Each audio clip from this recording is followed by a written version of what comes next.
आज के क्लास में मैं आपको कराने जा रहा हूँ घटना चक्र का। आप देखेंगे तो ये पार्ट थर्ड रहेगा। इससे पहले दो पार्ट में मैंने आपको पढ़ा रखा है आधुनिक भारत का इतिहास, जिसमें आज हम पढ़ाएंगे बंगाल विभाजन से आगे। आपको बता दें, ये जो बुक आप देख रहे हैं घटना चक्र पूर्वावलोकन के नाम से जाना जाता है। ये इसमें टोटल अभी तक 32 सालों में जितना क्वेश्चंस आए हैं वो सारे क्वेश्चन इसमें अवेलेबल है, सारे सब्जेक्ट। लमसम बुक कंप्लीट हो चुका है, बस थोड़ा सा टॉपिक बचा हुआ है। एक प्लेलिस्ट बना हुआ है बीपीएससी पूर्वावलोकन के नाम से घटना चक्र, आप वहाँ जाके सारे क्वेश्चन सारे सब्जेक्ट देख सकते हैं। अप्रोक्सली सब्जेक्ट जो है मैंने करा दिया है। आज हम आपको आधुनिक भारत को कंप्लीट करने का प्रयत्न करेंगे। अगर नहीं हो पाता है तो लास्ट इसके बाद एक वीडियो और आएगा आधुनिक भारत का, क्योंकि बहुत ही ज़्यादा प्रश्न आधुनिक भारत से एग्जाम में आते हैं। तो यहाँ पे सारे क्वेश्चन हैं, तो समय तो थोड़ा एक्स्ट्रा देना पड़ेगा। यस और नॉट? इसका फ्री ऑफ कॉस्ट पीडीएफ आपको मिलेगा। इसके बाद जब जैसे ही कंप्लीट होगा चैप्टर पूरा आधुनिक भारत का इतिहास, तो आपको एक जो पीडीएफ है मिलेगा। अभी तक इसका पीडीएफ मैं अपलोड नहीं कर रहा हूँ आधुनिक भारत का, और सारे पढ़ाया हूँ, उसका कर दिया हूँ। आधुनिक भारत का एक ही पीडीएफ में सारे दे देंगे, इसीलिए अभी हम अपलोड नहीं किए हैं इसका 3 पार्ट का, सॉरी 2 पार्ट का। तीसरा पार्ट और इसके बाद आई थिंक एक पार्ट और आएगा, क्योंकि बहुत ज़्यादा है। अगर इसी पार्ट में हो गया तो कोई दिक्कत नहीं हुआ तो आगे के पार्ट में हम आपको करा देंगे। तो चलिए शुरू करते हैं। पहला प्रश्न है, आप चैनल सब्सक्राइब करके बेल आइकन प्रेस कर सकते हैं। देखिए, बायकॉट और स्वदेशी आंदोलन के समर्थन में किस स्थान में गोल्डन लीग नामक संस्था की स्थापना हुई? आपसे पूछा जाता है कि गोल्डन लीग नामक संस्था की स्थापना कहाँ पे हुई, तो आप आंसर देंगे देवघर में हुआ था। अब इसको समझने के लिए आपको थोड़ा सा नीचे देखना पड़ेगा। देखिए, स्वदेशी आंदोलन भारत के वायसराय लॉर्ड कर्जन द्वारा वर्ष 1905 में बंगाल विभाजन के निर्णय के प्रतिक्रिया स्वरूप प्रारंभ हुआ था। ये जो स्वदेशी आंदोलन था, ठीक है। 7 अगस्त 1905 को कलकत्ता के टाउन हॉल में, कहाँ पे? कलकत्ता के टाउन हॉल में स्वदेशी आंदोलन की घोषणा होता है, ठीक है। 7 अगस्त को, ये डेट इंपॉर्टेंट है, पूछा गया है एग्जाम में। अगला है बहिष्कार यानी बायकॉट एवं स्वदेशी आंदोलन के समर्थन में देवघर नामक स्थान पर गोल्डन लीग नामक स्थान की स्थापना भी की जाती है। क्लियर हुई बातें? आगे कह रहा है, बंगाल विभाजन के विषय में किसने ये बात कहा था कि विभाजन हमारे ऊपर बम की तरह गिरा? तो ये कहने वाले कौन था? सुरेंद्रनाथ बनर्जी। अब इसको समझने के लिए नीचे देखना होगा आपके। बंगाल विभाजन के विषय में सुरेंद्रनाथ बनर्जी ने कहा विभाजन हमारे ऊपर बम की तरह गिरा। बंगाल विभाजन लॉर्ड कर्जन के काल में हुआ था, क्योंकि 1905 में उसने बंगाल विभाजन किया था। कह रहा है बंगाल विभाजन के प्रत्याघात के रूप में कौन सा आंदोलन शुरू हुआ था, मतलब उसके अपोजिट में? तो स्वदेशी आंदोलन शुरू हुआ था, आपको पता होना चाहिए। देखिए जरा, लॉर्ड कर्जन ने 20 जुलाई, गौर से सुनिए, 20 जुलाई 1905 को बंगाल विभाजन का निर्णय ले लिया। उनके विरोध में राष्ट्रवादियों द्वारा आंदोलन की शुरुआत 7 अगस्त 1905 को हुई। कब हुई? 7 अगस्त 1905 को हुई। कलकत्ता के टाउन हॉल में कृष्ण कुमार मित्र और सुरेंद्र बनर्जी की अध्यक्षता में एक बैठक हुई। गौर से सुनते रहिएगा। कलकत्ता के टाउन हॉल में कृष्ण कुमार मित्र और सुरेंद्र नाथ बनर्जी की अध्यक्षता में एक बैठक हुई, जहां स्वदेशी आंदोलन प्रारंभ करने और विदेशी वस्तुओं को बहिष्कृत का निर्णय लिया गया। 16 अक्टूबर 1905 को जब बंगाल विभाजन लागू हो गया, देखिए 20 जुलाई 1905 को घोषणा किया गया था, लेकिन 16 अक्टूबर 1905 को जब यह बंगाल विभाजन लागू हो गया, उस दिन शोक दिवस के रूप में मनाने का घोषणा किया गया था। गौर से, रविन्द्रनाथ टैगोर के सुझाव पर राखी दिवस के रूप में भी मनाया गया। यह दिवस राष्ट्रवादियों द्वारा बंगाल की अटूट एकता को प्रदर्शित करने के लिए मनाया जा रहा था कि बंगाल एक है। टैगोर के शांति निकेतन के तर्ज पर बंगाल नेशनल कॉलेज, कौन सा? बंगाल नेशनल कॉलेज की स्थापना हुई। ये किसके आधार पे था? शांति निकेतन के जैसा था, जो रविन्द्रनाथ टैगोर का था।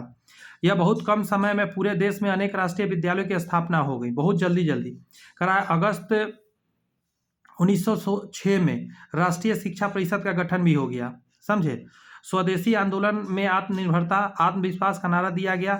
स्वावलंबन व आत्मनिर्भरता का प्रश्न राष्ट्रीय स्वाभिमान, आदर और आत्मविश्वास के साथ जुड़ा था। कांग्रेस ने भी अपने कलकत्ता अधिवेशन 1906 में स्वदेशी आंदोलन यानी बहिष्कार आंदोलन, राष्ट्रीय शिक्षा और स्वशासन से संबंध 4 प्रस्ताव पारित कर दिए। अतः स्पष्ट है कि बंगाल के विभाजन के विरोध में राष्ट्रवादियों ने स्वदेशी, बहिष्कार, राष्ट्रीय शिक्षा और स्वशासन जैसे आंदोलन चला लिए।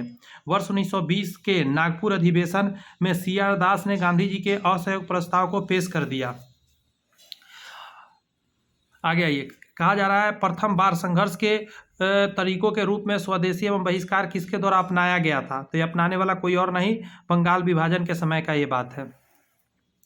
प्रथम बार संघर्ष के तरीकों के रूप में स्वदेशी एवं बहिष्कार भारत में कब अपनाया गया, तो आपको पता होना चाहिए बंगाल विभाजन के समय। बंग भंग के बाद कौन सा आंदोलन शुरू हो गया, तो स्वदेशी आंदोलन शुरू हो गया था।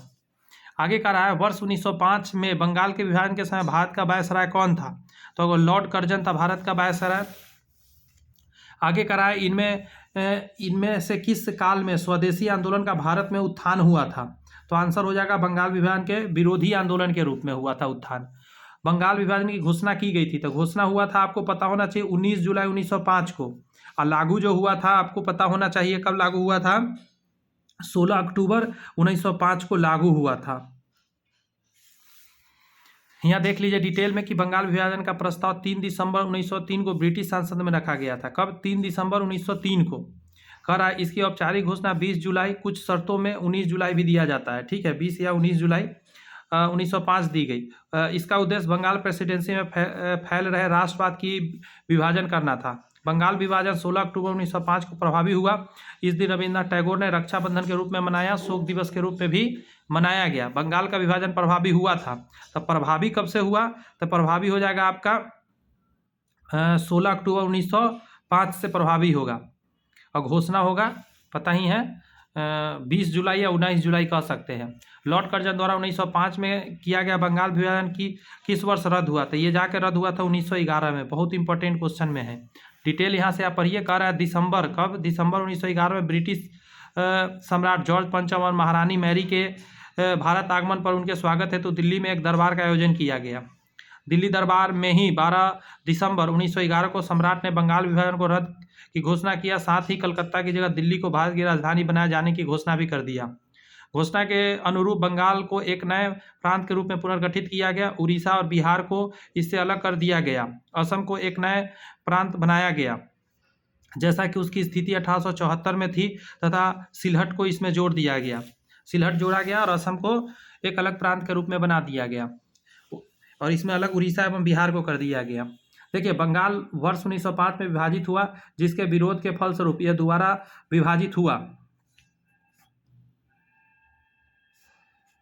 तो दोबारा विभाजित हुआ वही 1911 में जाकर, जो 1912 में लागू हो जाएगा। बिहार और उड़ीसा को अलग किया जाएगा। देखिए कांग्रेस ने स्वराज प्रस्ताव को 1905 में पारित किया। प्रस्ताव का उद्देश्य क्या था, तो इसका उद्देश्य की बात करिएगा, स्वराज, इसमें ऐसा कहा गया था। देखिए कांग्रेस ने स्वराज संबंधी प्रस्ताव को सर्वप्रथम 1905 में बनारस अधिवेशन में चर्चा की एवं 1906 में कलकत्ता के अधिवेशन में इसे पारित कर दिया। 1905 में बनारस में इसका चर्चा हुआ, लेकिन 1906 कलकत्ता में इसको अधिवेशन को पारित कर दिया। इस प्रस्ताव के साथ स्वदेशी, समझे, बहिष्कार तथा राष्ट्रीय शिक्षा संबंधी प्रस्तावना भी पारित किए गए। तो इसमें ऐसा कुछ था नहीं, इसलिए स्टार लगा हुआ है, क्योंकि इसमें पूछा गया था कि कांग्रेस ने स्वराज प्रस्ताव 1905 में पारित किया। प्रस्ताव का उद्देश्य क्या था, तो उद्देश्य यह था कि स्वदेशी काम करना है, ठीक है, बहिष्कार करना है, राष्ट्रीय शिक्षा संबंधी हुआ था। इसमें ऐसा कहीं पे लिखा हुआ नहीं था। भारत में स्वदेशी आंदोलन किस दौरान हुआ था, तो ये हुआ था बंगाल विभाजन के विरुद्ध आंदोलन था एक। स्वदेशी आंदोलन के प्रारंभ का तत्कालिक कारण बंगाल विभाजन था। इस अवधारणा के मुख्य प्रस्तुतकर्ता अरविंदो घोष थे, लोकमान्य बाल गंगाधर तिलक थे, बिपिन चंद्र पाल थे, लाला लाजपत राय थे। वे लोग स्वदेशी आंदोलन को पूरे देश में लागू करना चाहते थे, किंतु उदारवादी गुट इसके विरोध में थे कि नहीं, ऐसा नहीं करना है। कांग्रेस जो है बनारस, कलकत्ता एवं सूरत अधिवेशन की बात करते हैं। देखिए भारतीय राष्ट्रीय कांग्रेस के दूसरे अधिवेशन की अध्यक्षता किसने किया था, तो ये करने वाले कोई और नहीं थे, दादा भाई नौरोजी थे। व्योमेश चंद्र बनर्जी पहला थे, दूसरा दादा भाई नौरोजी, तीसरा फिरोज कौन थे, बदरुद्दीन तैयब जी थे। पहला हुआ था बम्बई में, फिर दूसरा हुआ कलकत्ता, तीसरा हुआ था मद्रास में जाके। देखिए कांग्रेस का दूसरा अधिवेशन 1886 में कलकत्ता में हुआ। इसकी अध्यक्षता दादा भाई नौरोजी ने की। इस अधिवेशन में इंडियन एसोसिएशन था भारतीय राष्ट्रीय कांग्रेस का विलय हुआ था, ये इंपॉर्टेंट है। इस अधिवेशन में इंडियन एसोसिएशन भारतीय राष्ट्रीय कांग्रेस का विलय हुआ। इसके अतिरिक्त दादा भाई नौरोजी ने 1893 में लाहौर अधिवेशन तथा 1906 में कलकत्ता अधिवेशन की अध्यक्षता भी किया। मतलब आगे जाके और भी अध्यक्षता इन्होंने किया था। निम्नलिखित में से किस नेता ने 1906 में कलकत्ता कांग्रेस अधिवेशन की अध्यक्षता, देखिए 1906 का है और कलकत्ता कांग्रेस अधिवेशन, तो ये सब पता होना चाहिए। दादा भाई नौरोजी थे, अभी ऊपर आपने पढ़ा भी है, 1906 में कलकत्ता अधिवेशन दादा भाई नौरोजी ने, 1893 का हो गया, 1886 का हो गया। आगे बढ़े। देखिए, वर्ष 1906 के कलकत्ता कांग्रेस अधिवेशन के अध्यक्ष पद को लेकर पार्टी के विभाजन की नौबत आ गई थी, लेकिन दादा भाई नौरोजी ने अध्यक्ष बनने से संभावित विभाजन फिलहाल टल गई। दादा भाई नौरोजी को लगभग सभी राष्ट्रवादी एक सच्चा देशभक्त मानते थे। राजनीतिक विचारों से दादा भाई पूर्ण राजभक्त थे। वह समझते थे कि भारत में अंग्रेजी राज से बहुत लाभ हुआ है और वह इस साचर्ज एसोसिएशन के सदा बने रहने में अभिरुचि रखते थे। राष्ट्रीय कांग्रेस के कलकत्ता अधिवेशन में ही पहली बार दादा भाई नौरोजी ने स्वराज की मांग भी रख दिया था। ये पूछा भी जाता है स्वराज का मांग कब रखा गया। देखिए, 1906 में आयोजित भारतीय राष्ट्रीय कांग्रेस INC में कलकत्ता अधिवेशन में भारत के लिए स्वराज का झंडा किसके द्वारा फहराया गया? बस वही बात, दादा भाई नौरोजी के द्वारा फहराया गया था। यस और नॉट? आगे कह रहा है कि वर्ष 1906 में भारतीय राष्ट्रीय कांग्रेस के कलकत्ता अधिवेशन की अध्यक्षता दादा भाई नौरोजी ने की थी। इस अधिवेशन में स्वराज यानी स्वदेशी बहिष्कार एवं राष्ट्रीय शिक्षा संबंधी प्रस्ताव पारित किए गए। स्वराज का झंडा दादा भाई नौरोजी द्वारा फहराया गया। आगे है, अगस्त 1923 में बनारस हिंदू महासभा के अधिवेशन की अध्यक्षता किसने किया? बहुत इंपॉर्टेंट वर्ष 1923 का है। बनारस हिंदू महासभा के अधिवेशन की अध्यक्षता किसने करा? तो पंडित मदन मोहन मालवीय जी। पंडित मदन मोहन मालवीय जी करा। पंडित मदन मोहन मालवीय हिंदू महासभा के सबसे प्रतिष्ठित नेताओं में से थे। 1923 के अधिवेशन में उन्होंने अध्यक्षता की थी। बनारस के इसी अधिवेशन में शुद्धि जैसे आंदोलन का स्वागत किया गया। शुद्धि जैसे इन्होंने हिंदी और अंग्रेजी में हिंदुस्तान, समझे, हिंदी में हिंदुस्तान और द इंडियन यूनियन, अभ्युदय तथा द लीडर प्रकाशन का प्रारंभ भी किया था। करा, कांग्रेस ने स्वराज प्रस्ताव वर्ष 1905 में पारित किया। प्रस्ताव का उद्देश्य क्या था? तो बस वही बात, स्टार लगा हुआ है। अभी क्वेश्चन थोड़ा देर पहले ही हमने देखा कि कांग्रेस के सेल्फ रूल यानी स्वशासन संबंधी प्रस्ताव का सर्वप्रथम वर्ष 1905 में बनारस अधिवेशन में चर्चा एवं 1906 में कलकत्ता के अधिवेशन में स्वराज को प्रस्ताव पारित किया गया था। इस प्रस्ताव में स्वदेशी हो गया, बहिष्कार तथा राष्ट्रीय शिक्षा संबंधी प्रस्ताव थे, जो कि इसमें नहीं है। आगे कह रहा है, 20वीं सदी के प्रारंभिक वर्षों में कांग्रेस के विभाजन की प्रक्रिया शुरू हुई। 20वीं शताब्दी के प्रारंभ में कांग्रेस के विभाजन। तो आंसर क्या दीजिएगा? कांग्रेस आंदोलन की रणनीति पर, कांग्रेस आंदोलन के उद्देश्यों पर और कांग्रेस आंदोलन के लोगों की भागीदारी पर, यानी सभी आंसर हो जाएगा। डिटेल में देख के बताते हैं। देखिए, 20वीं शताब्दी के प्रारंभिक, 20वीं शताब्दी मतलब क्या? 1900 समथिंग। 20वीं सदी के प्रारंभिक वर्षों में कांग्रेस विभाजन का एक प्रमुख कारण नरमपंथियों का अपनी रणनीति, उद्देश्यों और आम जनता को अपने साथ रखने में असफल होना था। नरमपंथियों ने आम जनता के बीच काम नहीं किया। नरमपंथी राजनीतिक घटनाओं के अनुरूप अपनी राजनीति में फेरबदल नहीं कर पाते थे। वे महसूस नहीं कर सके कि उसकी उपलब्धियों ने ही उनकी राजनीति को अव्यवहारिक बना दिया था। नरमपंथी और गरमपंथी की सोच और अनुमान पारस्परिक मतभेद के दृष्टिकोण और राष्ट्रवादी दृष्टिकोण दोनों ही गलत थे। नरमपंथी यह समझ नहीं पाए कि सरकार गरमपंथियों के भय के कारण उनकी बातचीत कर रही है और गरमपंथी यह नहीं समझ पाए कि उनके संघर्ष में नरमपंथी उनके लिए कवच का काम कर सकते हैं। फलस्वरूप वर्ष 1907 में सूरत अधिवेशन हुआ और यहाँ पे कांग्रेस का विभाजन हो गया। बात को समझ में आया? दोनों एक दूसरे के लिए जरूरत था, लेकिन दोनों को आपस में पट नहीं पाया।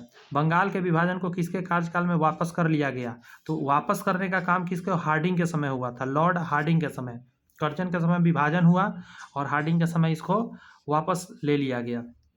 और वो पल था कब? तो 1911 का। देखिए, लॉर्ड हार्डिंग के कार्यकाल में बंगाल के विभाजन को वापस कर लिया गया। 1911 में ब्रिटिश भारत की राजधानी कलकत्ता से दिल्ली स्थानांतरित किया गया। 19 जुलाई 1905 को तत्कालिक बादशाह लॉर्ड कर्जन ने बंगाल विभाजन किया था। यहाँ पे देखिए, मुस्लिम लीग की गठन के बारे में कुछ बातें समझिए। निम्नलिखित में किसने ऑल इंडिया मुस्लिम लीग की स्थापना कर दिया? तो ये करने वाले नवाब सलीमुल्लाह खां थे। समझे, ऑल इंडिया मुस्लिम लीग स्थापित करने वाले नवाब सलीमुल्लाह खान। देखिए यहाँ पे अक्टूबर 1906 में आगा खां के नेतृत्व में मुस्लिम लीग की शिमला प्रतिनिधिमंडल ने एक ऐसी केंद्रीय मुस्लिम सभा बनाने का विचार किया जिसकी उद्देश्य मुसलमानों के हितों की संरक्षण हो। इसी विचार के अनुरूप ढाका में संपन्न अखिल भारतीय मुस्लिम शिक्षा सम्मेलन, All India Mohammedan education conference के दौरान दिसंबर 1906 में इस सम्मेलन के स्वागत समिति की अध्यक्षता तथा राजनीतिक बैठक में संयोजक ढाका के नवाब कौन थे? सलीमुल्लाह खान ने अखिल भारतीय मुस्लिम लीग के गठन का प्रस्ताव पारित कर दिया। 56 सदस्यीय अस्थायी समिति का चयन किया गया और मोहसिन उल मुल्क तथा बकार उल मुल्क के संयोग रूप से संगठन का सचिव नियुक्त किया गया। लखनऊ में मुस्लिम लीग का मुख्यालय बनाया गया और आगा खां इसके लिए प्रथम अध्यक्ष बनाए गए। इंपॉर्टेंट लाइन है यहाँ पे। आगे देखिए नेक्स्ट क्या रहा कि विकल्प में इन तीनों नामों में के रहने या इसमें से कोई दो नाम रहने पर संस्थापक के रूप में चयन का बढ़िया क्रम इस प्रकार रहेगा। जैसे सलीमुल्लाह खां पहले लीजिएगा, फिर आगा खां, फिर मोहसिन उल मुल्क को लेना है आपको। प्रस्तुत प्रश्न में चूंकि प्रथम दो नाम दिए गया तो सलीमुल्लाह खान को प्रथम वरीयता देते हुए संस्थापक के रूप में चुना जाएगा। ये सब बात समझना जरूरी है। कह रहा है मुस्लिम लीग और भारतीय राष्ट्रीय कांग्रेस द्वारा लखनऊ संधि पर हस्ताक्षर कब किए गए? मुस्लिम लीग और भारतीय राष्ट्रीय कांग्रेस द्वारा लखनऊ में, तो ये पल था 1916 का, जब दोनों एक साथ हो जाते हैं, नरम पंथी और गरम पंथी। देखिए मुस्लिम लीग और भारतीय राष्ट्रीय कांग्रेस द्वारा लखनऊ समझौते पर हस्ताक्षर 1916 में कांग्रेस अधिवेशन के दौरान हुआ था। इस समझौते पर मुस्लिम लीग के पृथक निर्वाचन के मुद्दे को कांग्रेस स्वीकार प्रदान की गई थी। आगे है साम्राज्य के अंतर्गत। देखिए साम्राज्य के अंतर्गत स्वशासन नामक उद्देश्यों को मुस्लिम लीग ने कब स्वीकार कर लिया? तो 1913 में यह चीज़ को स्वीकार कर लिया। ब्रिटिश साम्राज्य के अंतर्गत स्वशासन यानी सेल्फ गवर्नमेंट के उद्देश्य को मुस्लिम लीग ने वर्ष 1913 में अपनाया था। मुस्लिम लीग ने अपना वार्षिक अधिवेशन नियमित रूप से प्रारंभ किया था। कब से? तो आंसर हो जाएगा, देखिए इसको ई नंबर आंसर दीजिए, कुछ बातें समझिए यहाँ। अखिल भारतीय मुस्लिम लीग की स्थापना दिसंबर 1906 में ढाका में हुआ था, पता है। इसके संस्थापक ढाका के नवाब सलीमुल्लाह खान थे। वर्ष 1907 में मुस्लिम लीग की वार्षिक अधिवेशन कराची में तथा वर्ष 1908 में अमृतसर में हुआ। ये लाइन को समझिए, 1907 में मुस्लिम की वार्षिक अधिवेशन कराची में तथा वर्ष 1908 में अमृतसर में हुआ। इसके उपरांत मुस्लिम लीग के अधिवेशन अनियमित रूप से देश में विभिन्न शहरों में आयोजित होते रहे। यद्यपि बिहार लोक सेवा आयोग ने अपनी उत्तर कुंजी में इस प्रश्न का उत्तर डी को माना, जो सही नहीं है। समझो 1905 कहा गया वो गलत है, इसका छिटपुट होता रहा, तो आप समझ सकते हैं इस चीज़ से।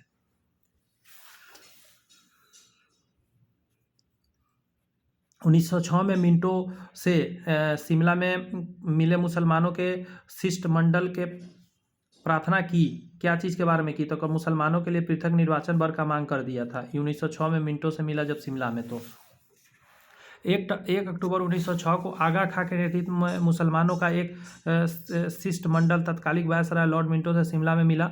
शिष्टमंडल ने प्रांतीय, केंद्रीय व स्थानीय निकायों में निर्वाचन हेतु मुसलमानों के लिए विशिष्ट स्थिति की मांग की। इस मांग के जवाब में मिंटो ने मुसलमानों को आश्वासन देते हुए कहा कि उनके राजनीतिक अधिकारों और हितों की भारत में रक्षा की जाएगी। पाकिस्तान के अलग राज्य आंदोलन को नेतृत्व किसने किया? पाकिस्तान के अलग राज्य के आंदोलन के बारे में किसने ये बात कहा था? तो ये कहने वाले कोई और नहीं, मोहम्मद अली जिन्ना थे। देखिए कह रहा है 22 से 24 मार्च 1940 में मुस्लिम लीग की अधिवेशन लाहौर में चल रहा था। इसकी अध्यक्षता मोहम्मद अली जिन्ना ने की। इस अधिवेशन में भारत से अलग एक मुस्लिम राष्ट्र पाकिस्तान की मांग की गई। जिन्ना ने अधिवेशन में भाषण देते हुए कहा कि वे एक अलग मुस्लिम राष्ट्र के अतिरिक्त और कुछ स्वीकार नहीं करेंगे। मतलब एक अलग राष्ट्र चाहिए ही चाहिए, देश। मुस्लिम लीग द्वारा पाकिस्तान की स्थापना की मांग करने वाले प्रस्ताव पारित किया गया वर्ष 1940 में। 22 से 24 मार्च 1940 में मुस्लिम लीग के लाहौर अधिवेशन में पाकिस्तान प्रस्ताव को पारित किया गया, जिसका आधार यह था कि ऐसा कोई संविधान मुसलमानों को स्वीकार नहीं होगा जिसमें भारत के पूर्व और पश्चिम के मुस्लिम बहुल क्षेत्रों को एक स्वतंत्र और सार्वभौमिक राज्य के रूप में स्वीकार न किया गया हो। है कहा मुस्लिम लीग द्वारा किस तिथि को मुक्ति दिवस मनाया गया? तो मुक्ति दिवस मनाया गया 22 दिसंबर 1939 को। मुस्लिम लीग द्वारा 22 दिसंबर 1939 को मुक्ति दिवस के रूप में मनाया गया था। अगला कह रहा है मुसलमान यदि खुश और संतुष्ट है तो भारत में ब्रिटिश शक्ति का महत्तम बचाव होगा। किसने लिखा था ये बात? तो W हंट ने लिखा था। समझिए जरा, कह रहा है कि W हंट ने अपनी पुस्तक द इंडियन मुसलमान्स में लिखा कि मुसलमान यदि खुश और संतुष्ट है तो भारत में ब्रिटिश शक्ति का महत्तम बचाव होगा। मार्ले मिंटो सुधार को समझिए, इनमें से किस अधिनियम ने भारत में पृथक निर्वाचन मंडल को आरंभ कर दिया? तो आपको याद होना चाहिए ये भारत परिषद अधिनियम 1909। भारत परिषद अधिनियम 1909 ही ये काम किया था। इसी को मार्ले मिंटो भी कहते हैं। देखिए भारतीय परिषद अधिनियम 1909 मार्ले मिंटो सुधार 1909 के नाम से जाना जाता है। यह ब्रिटिश भारत में सांप्रदायिक प्रतिनिधित्व की स्थापना की गई, जिसके अंतर्गत मुसलमानों के लिए पृथक निर्वाचन मंडल की व्यवस्था भी कर दिया गया। अगला है राजेंद्र प्रसाद ने किसे किसे पाकिस्तान का जन्मदाता माना है, तो लॉर्ड मिंटो को ही माना है। देखिए, राजेंद्र प्रसाद द्वारा पाकिस्तान का जन्मदाता लॉर्ड मिंटो को माना गया है। देखिए, तब के मिंटो द्वारा वर्ष 1909 के मार्लियामेंटो सुधार में प्रस्तावित सांप्रदायिक प्रतिनिधित्व मंडल ने सांप्रदायिकता को अत्यधिक प्रोत्साहित दिया, जिसके परिणामतः विभाजन हुआ।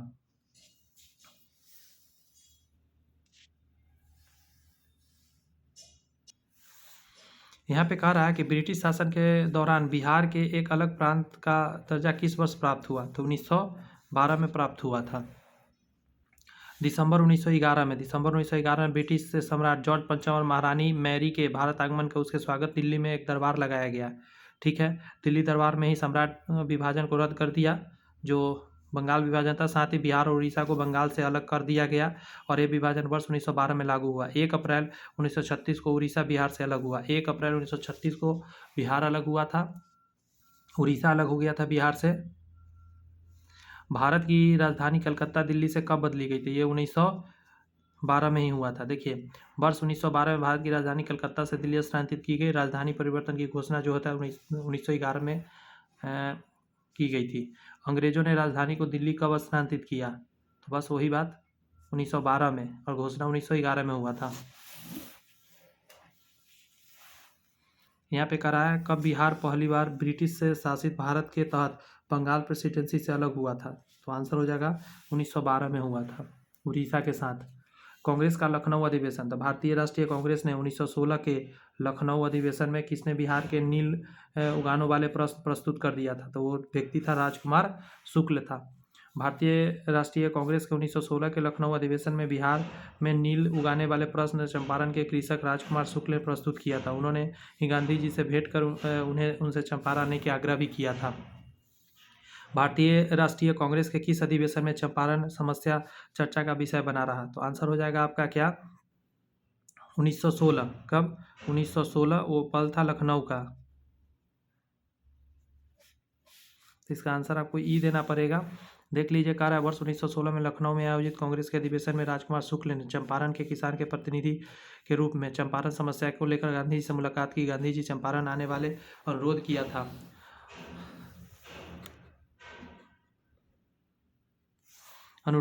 ठीक है, शुक्ला जी के अनुरोध पर गांधी जी ने 1917 के चंपारण आंदोलन का सफल नेतृत्व भी किया था। लखनऊ समझौता कब हुआ था, तो 1916 में हुआ था। इसमें राजकुमार शुक्ल ने बुलाया था। वर्ष 1916 में भारतीय राष्ट्रीय कांग्रेस के अधिवेशन लखनऊ में आयोजित किया गया था। इस अधिवेशन की अध्यक्षता अंबिका चरण मजूमदार, बहुत इंपॉर्टेंट, अंबिका चरण मजूमदार कर रहे थे, कई बार पूछा गया है।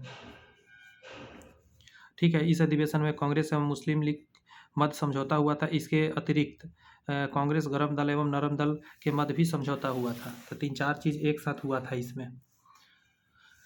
निम्नलिखित में किसका योगदान होम रूल लीग के स्थापना में नहीं था, निम्नलिखित में किसका योगदान होम रूल लीग की स्थापना में नहीं था, तो आंसर क्या दिया है, टी.एस.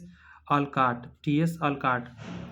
होम रूल लीग में आपका एनी बेसेंट हो गया, बाल गंगाधर तिलक और सुब्रमण्यम अय्यर, इन सभी का बहुत बड़ा योगदान था। देखिए, T.S.. Olcott home rule league से नहीं बल्कि थियोसोफिकल सोसाइटी से संबंधित थे, बहुत इंपॉर्टेंट। बाल गंगाधर तिलक अप्रैल 1916 और एनी बेसेंट सितंबर 1916 में होम रूल लीग आरंभ किया था। एम सुब्रमण्यम अय्यर भी एनी बेसेंट की होम रूल आंदोलन के स्थापना से संबंधित थे। 1915 में होम रूल किसने प्रारंभ किया था, तो 1915 में एनी बेसेंट जी ने करा था। देखिए, वर्ष 1915 में होम रूल प्रारंभ करने का विचार सर्वप्रथम एनी बेसेंट के द्वारा प्रतिपादित किया था। अप्रैल 1916 में बाल गंगाधर तिलक तथा सितंबर 1916 में एनी बेसेंट द्वारा अपनी पहली होम रूल लीग की स्थापना भी करा गया था। किस अधिवेशन में होम रूल समर्थक अपनी राजनीतिक शक्ति का सफलतापूर्वक प्रदर्शन कर सके, तो आंसर हो जाएगा कांग्रेस का 1916 लखनऊ अधिवेशन में। यहाँ देखिएगा जरा, 1916 के लखनऊ अधिवेशन में होम रूल लीग के सदस्यों के लिए अपनी ताकत दिखाने का अच्छा मौका था। तिलक के समर्थकों ने तो परंपरा ही बना दी जिस पर कांग्रेस बहुत वर्षों तक टिकी रही। इसके समर्थकों ने लखनऊ समझौते के लिए एक ट्रेन के आरक्षित की, जिसे कुछ लोग ने कांग्रेस स्पेशल नाम दिया तो कुछ ने होम रूल स्पेशल कहा। अरुणडेल ने लीग के हर सदस्य को कहा कि वह लखनऊ अधिवेशन का सदस्य बनने की हर संभव कोशिश करे। अधिवेशन की समाप्ति के तुरंत बाद उसी मंडल में दोनों होम रूल लीगों की बैठक हुई, जिसमें लगभग 1000 प्रतिनिधियों ने भाग ले लिया था। आगे कांग्रेस लीग समझौते की सराहना की। तिलक और एनी बेसेंट ने बैठक की संबोधित भी किया था।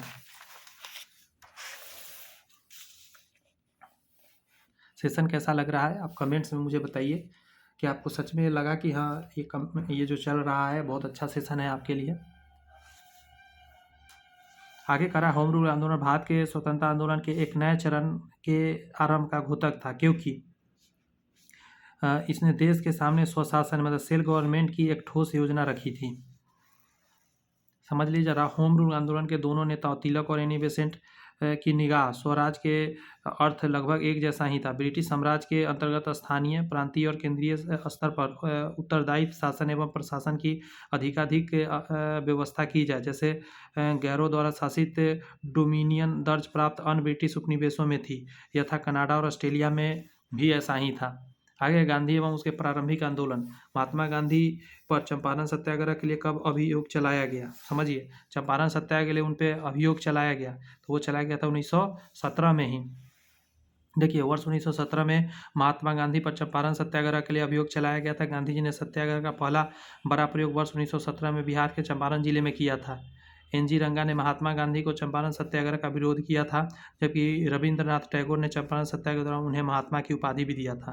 तो पूछा जाता है किसने विरोध किया था? वो व्यक्ति थे एन.जी. रंगा। ये विरोध करने वाले थे, चंपारण सत्याग्रह का विरोध किए थे। किसकी कानूनी समस्या के समाधान हेतु महात्मा गांधी को 1893 में दक्षिण अफ्रीका बुलाया गया? तो ये आंसर हो जाएगा गुजरात के दादा अब्दुल्ला के केस में वो गए थे गुजरात। देखिए, 1892 में दक्षिण अफ्रीका में व्यापार करने वाले एक भारतीय मुसलमान गुजरात के व्यापारी दादा अब्दुल्ला ने गांधी जी को सामने मुकदमे को देखने का प्रस्ताव रखा, जिसे गांधी जी ने स्वीकार किया। 1893 में वे दक्षिण अफ्रीका चले गए और 1914 में वो आएंगे। देखिए, अगला है नोआखली काल में महात्मा गांधी के सचिव कौन थे? देखिए, नोआखली काल में महात्मा गांधी के सचिव कौन थे? तो आंसर हो जाएगा प्यारे लाल थे।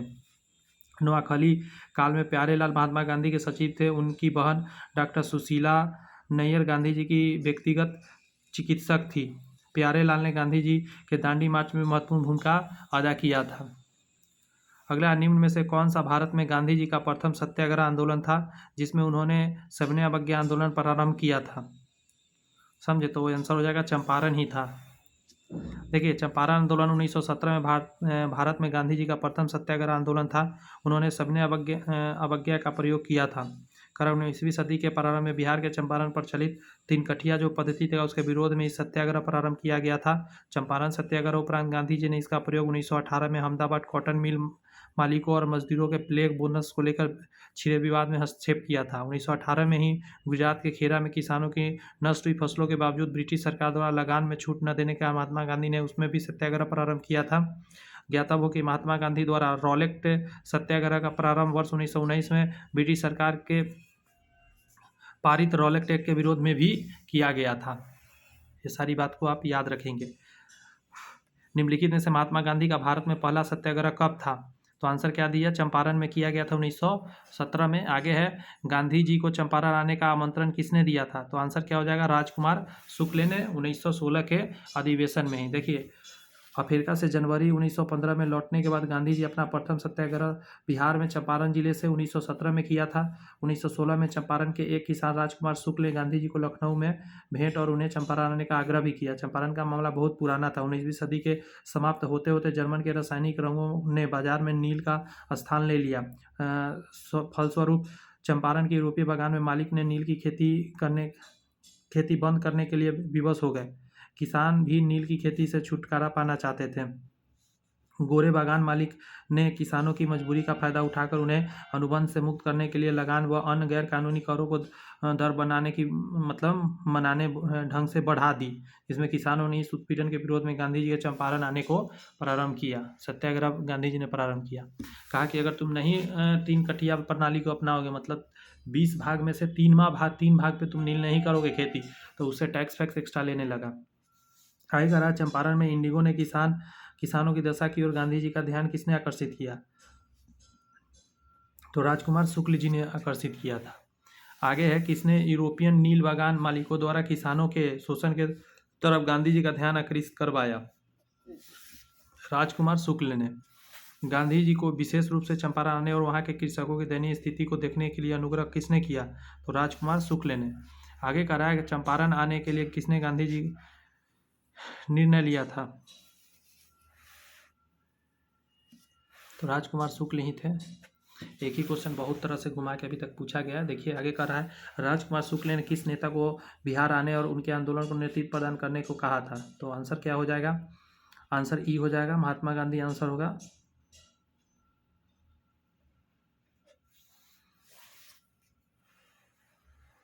आगे कहा, महात्मा गांधी की दक्षिण अफ्रीका की वापसी पर इनमें से किसकी घटना का कारण उनको प्रसिद्धि मिला था? चंपारण सत्याग्रह के कारण उनको प्रसिद्धि मिला था। निम्नलिखित में से किस कॉलेज में गांधी जी ने पढ़ाई किया था? तो आंसर क्या हो जाएगा? शामल दास कॉलेज, भावनगर, गुजरात।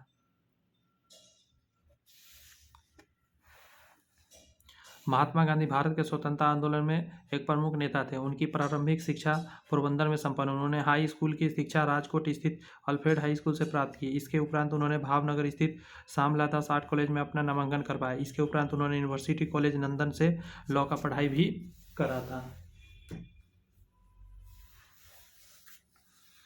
गांधी जी द्वारा भारत में पहली बार सत्याग्रह आंदोलन बिहार में कहाँ प्रारंभ किया गया? तो वो जगह कौन सा था?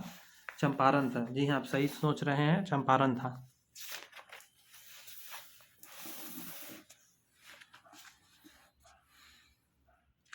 गांधी जी द्वारा भारत में पहली बार सत्याग्रह आंदोलन बिहार के चंपारण में प्रारंभ किया गया। 19वीं सदी के प्रारंभ में गोरे बागान मालिकों ने चंपारण के किसानों को एक अनुबंध के आधार पर यह विनिश्चित कर लिया था कि उन्हें अपनी जमीन 3/20 भाग पर नील की खेती करना अनिवार्य है, जिसे तिनकठिया पद्धति कहा जाता था।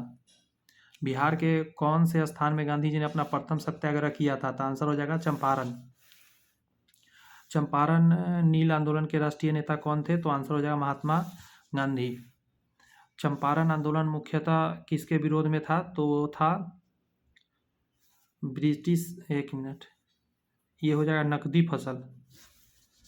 नकदी फसल के विरोध में था, वो नकदी फसल में आता था ना, इसीलिए। गांधी जी का चंपारण सत्याग्रह किससे जुड़ा हुआ था? तो तिनकठिया प्रणाली से जुड़ा हुआ था। आगे कह रहा है आपका कि बिहार में तिनकठिया पद्धति में नील की खेती के लिए भूमि को कितना भाग अमानत रखा जाता था? तो 3/20 भाग। अमानत रखने का मतलब उस पर सिर्फ नील का खेती होगा। चंपारण आंदोलन के जन आंदोलन की प्रक्रिया में ब्रिटिश सरकार ने इस मुद्दे पर समाधान के लिए कौन सा कदम उठाया था? तो चंपारण कृषि समिति की स्थापना हुआ था। इंपॉर्टेंट है।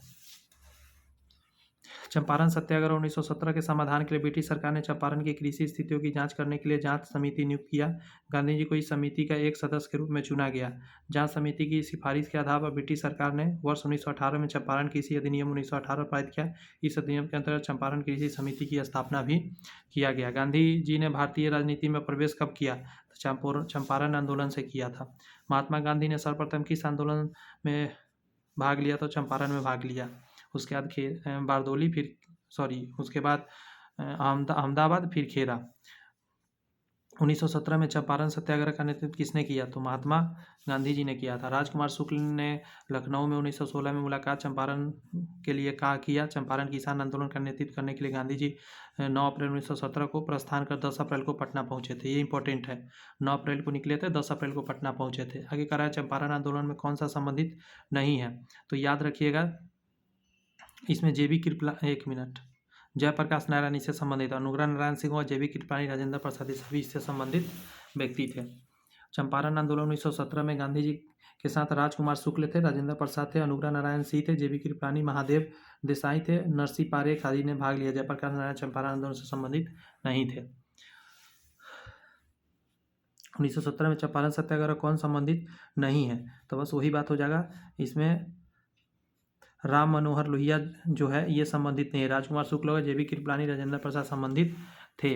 1917 से 18 में अहमदाबाद में गांधी जी द्वारा चलाया गया सत्याग्रह किसने हिस्सा लिया था? तो इसमें ये था औद्योगिक कर्मी था, उद्योग धंधा में जो लगा हुआ कर्मी था वो था। देखिए, चंपारण की सफलता के बाद गांधी जी ने अगला प्रयोग वर्ष 1918 में अहमदाबाद के एक कॉटन टेक्सटाइल मिल में मालिक को मजदूरों के बीच बोनस बढ़ाने को लेकर चल रहे विवाद में हस्तक्षेप करना था।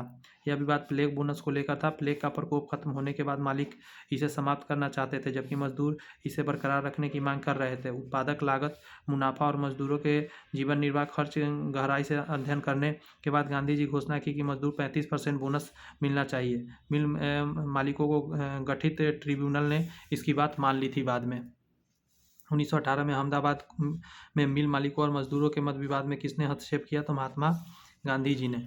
मार्च 1918 में गांधी जी ने अहमदाबाद के कपास मिल मालिकों और मजदूरों के बीच प्लेग बोनस बंद करने के मुद्दों पर विवाद हस्तक्षेप किया। मिल मालिक बोनस वापस लेना चाहते थे। अहमदाबाद मिल हड़ताल गांधी जी द्वारा की गई पहले भूख हड़ताल थी, जहाँ भूख हड़ताल किया था पहली बार। भारत में वह महान एकता करता था जिसने केवल दूसरों को सहिष्णु ही नहीं बनाया अपितु उसको अपने मित्रों और साथियों में आपसी जिम्मेदारी के साथ ही स्वीकार कराया। यह किसने कहा था?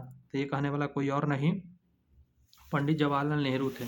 इसमें ऑप्शन नहीं है, इसलिए इसका आंसर ई देना पड़ेगा आपको, इनमें से कोई नहीं। पुरस्कृत कथन पंडित जवाहरलाल नेहरू का है, उन्होंने महात्मा गांधी के बारे में ये लाइन कहा था। आगे कह रहा है निम्न उद्योगपतियों में से कौन सा व्यक्ति लंबे समय तक AISS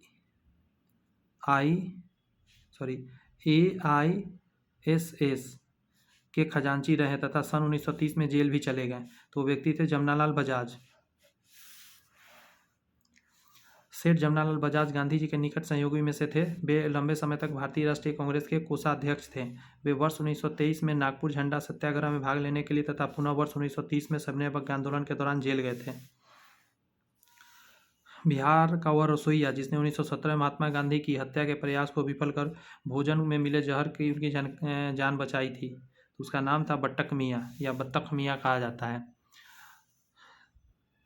कह रहा है चंपारण सत्याग्रह के समय नील बागान के प्रबंधक डरबिन ने गांधी जी को रात्रि भोजन पर आमंत्रित किया। डरबन ने अपने रसोइया बट्टक मियाँ को गांधी जी को जहरीला दूध परोसने के लिए कहा। बट्टक मियाँ ने अपने मालिक की आज्ञा का पालन किया, लेकिन साथ ही गांधी जी को दूध की सच्चाई भी बताई। डॉक्टर राजेंद्र प्रसाद इस घटना के गवाह भी थे।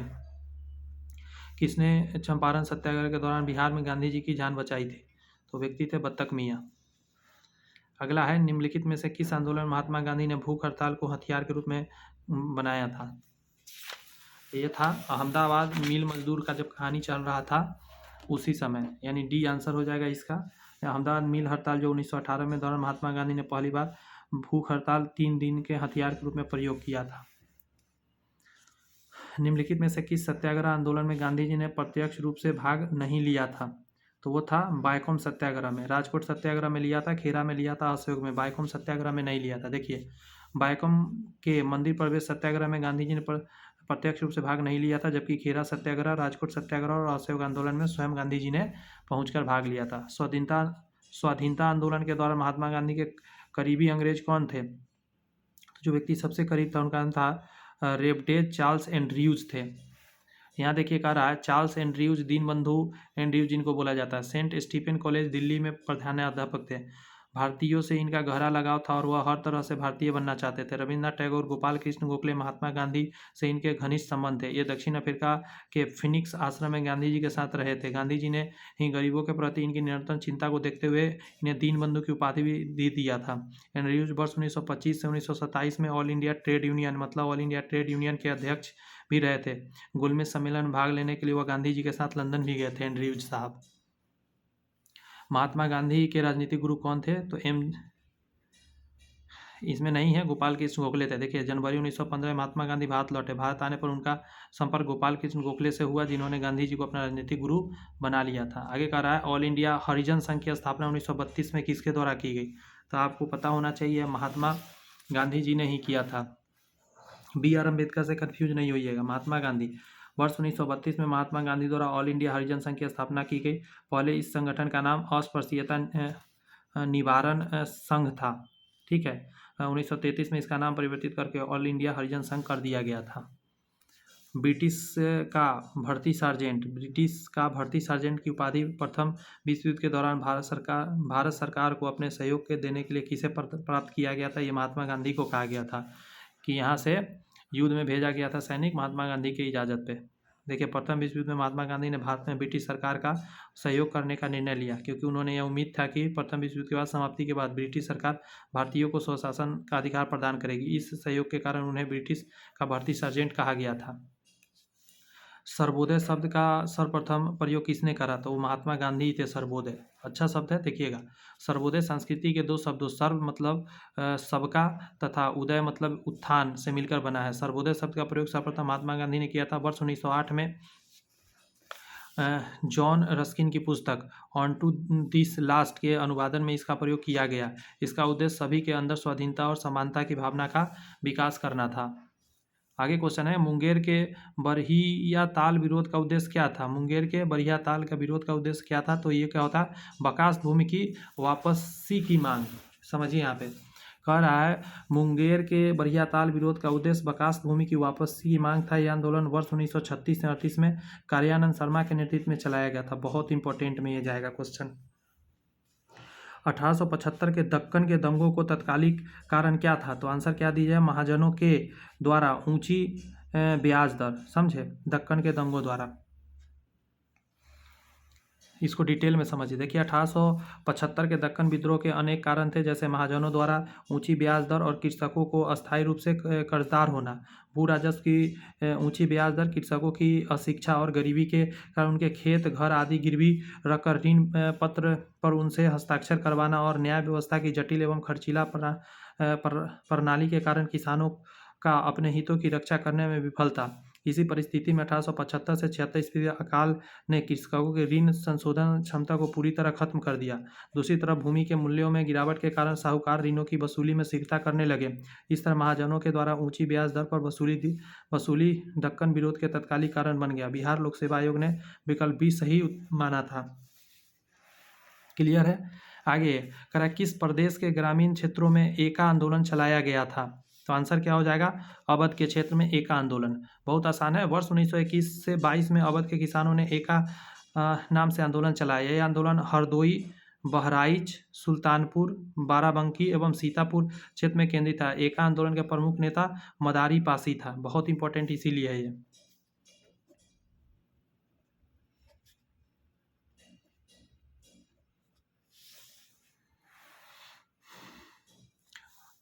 अवध के एका आंदोलन का उद्देश्य क्या था? तो उद्देश्य इसका था लगान का नगद में परिवर्तन। देखिए, एका आंदोलन 1921 से 22 के नेतृत्व में पिछड़ी जाति के मदारी पासी ने किया था। इस आंदोलन की गतिविधियों का मुख्य केंद्र हरदोई, बाराबंकी, बहराइच एवं सीतापुर था। किसानों की मुख्य शिकायतें यह था कि लगान बढ़ोतरी और उपज के रूप में लगान वसूली की प्रथा को लेकर था। किसानों से 50% से अधिक लगान वसूली किया जा रहा था।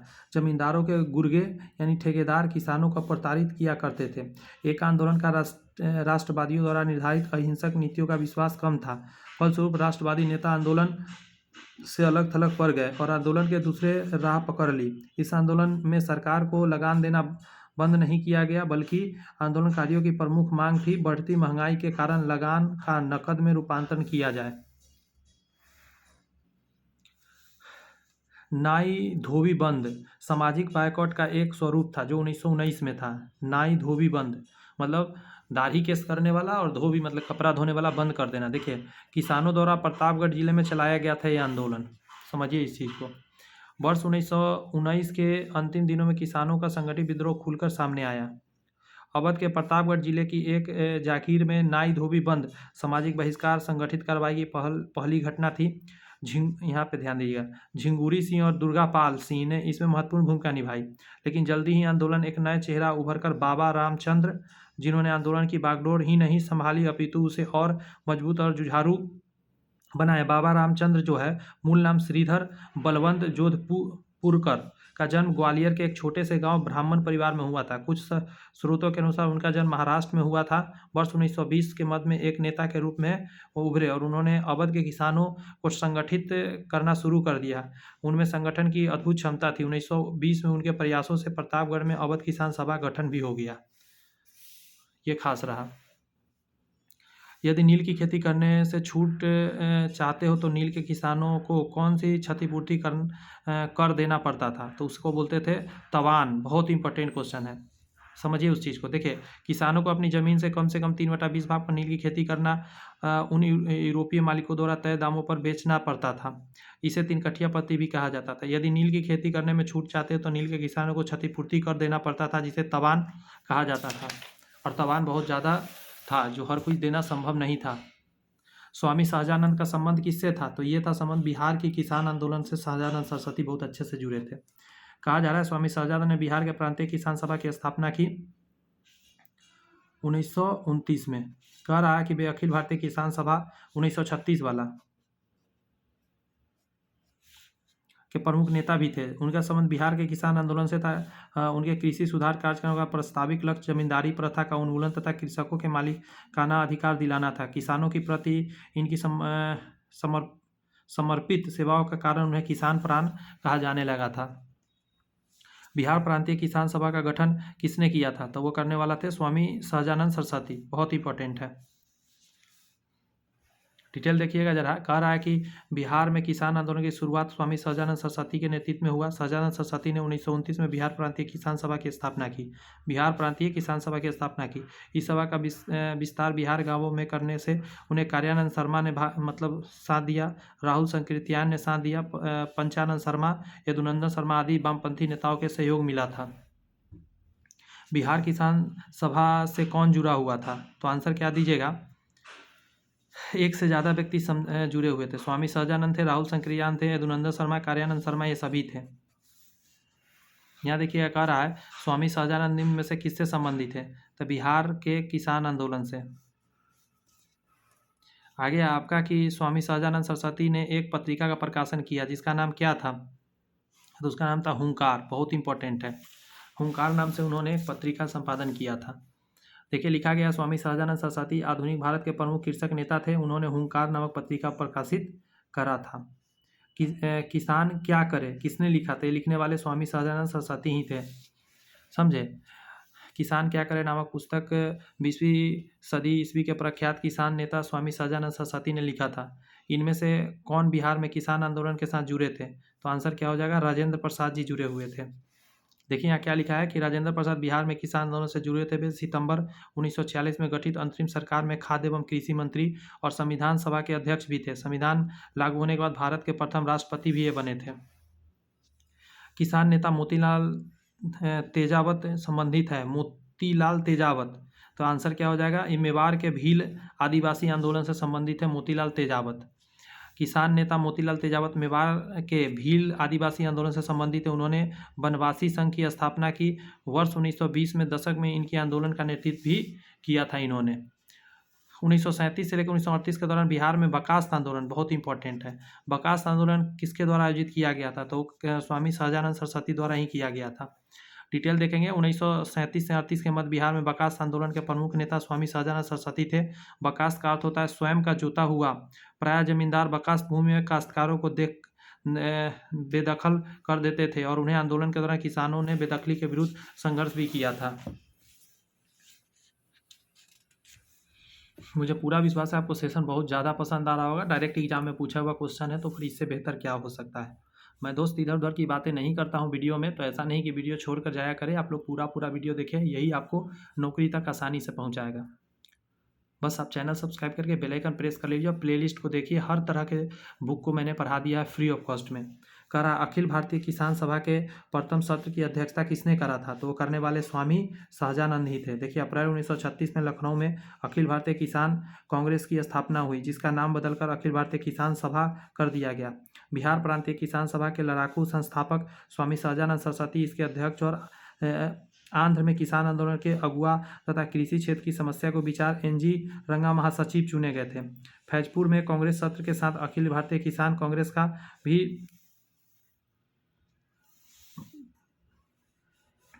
फैजपुर में किसान कांग्रेस सत्र के साथ ही अखिल भारतीय किसान कांग्रेस की भी दूसरा सत्र चला जिसकी अध्यक्षता एनजी रंगा ने ही करा था। तो महासचिव एनजी रंगा को बनाया गया था और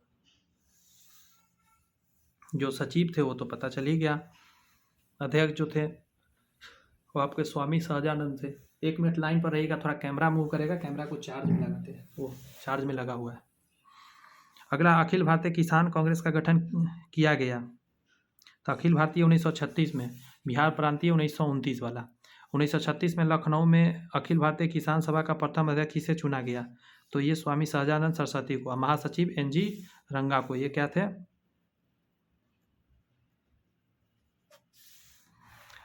वह कौन जगह था जहां अखिल भारतीय किसान सभा का पहला अधिवेशन हुआ? बहुत इंपॉर्टेंट क्वेश्चन है। लखनऊ में हुआ था।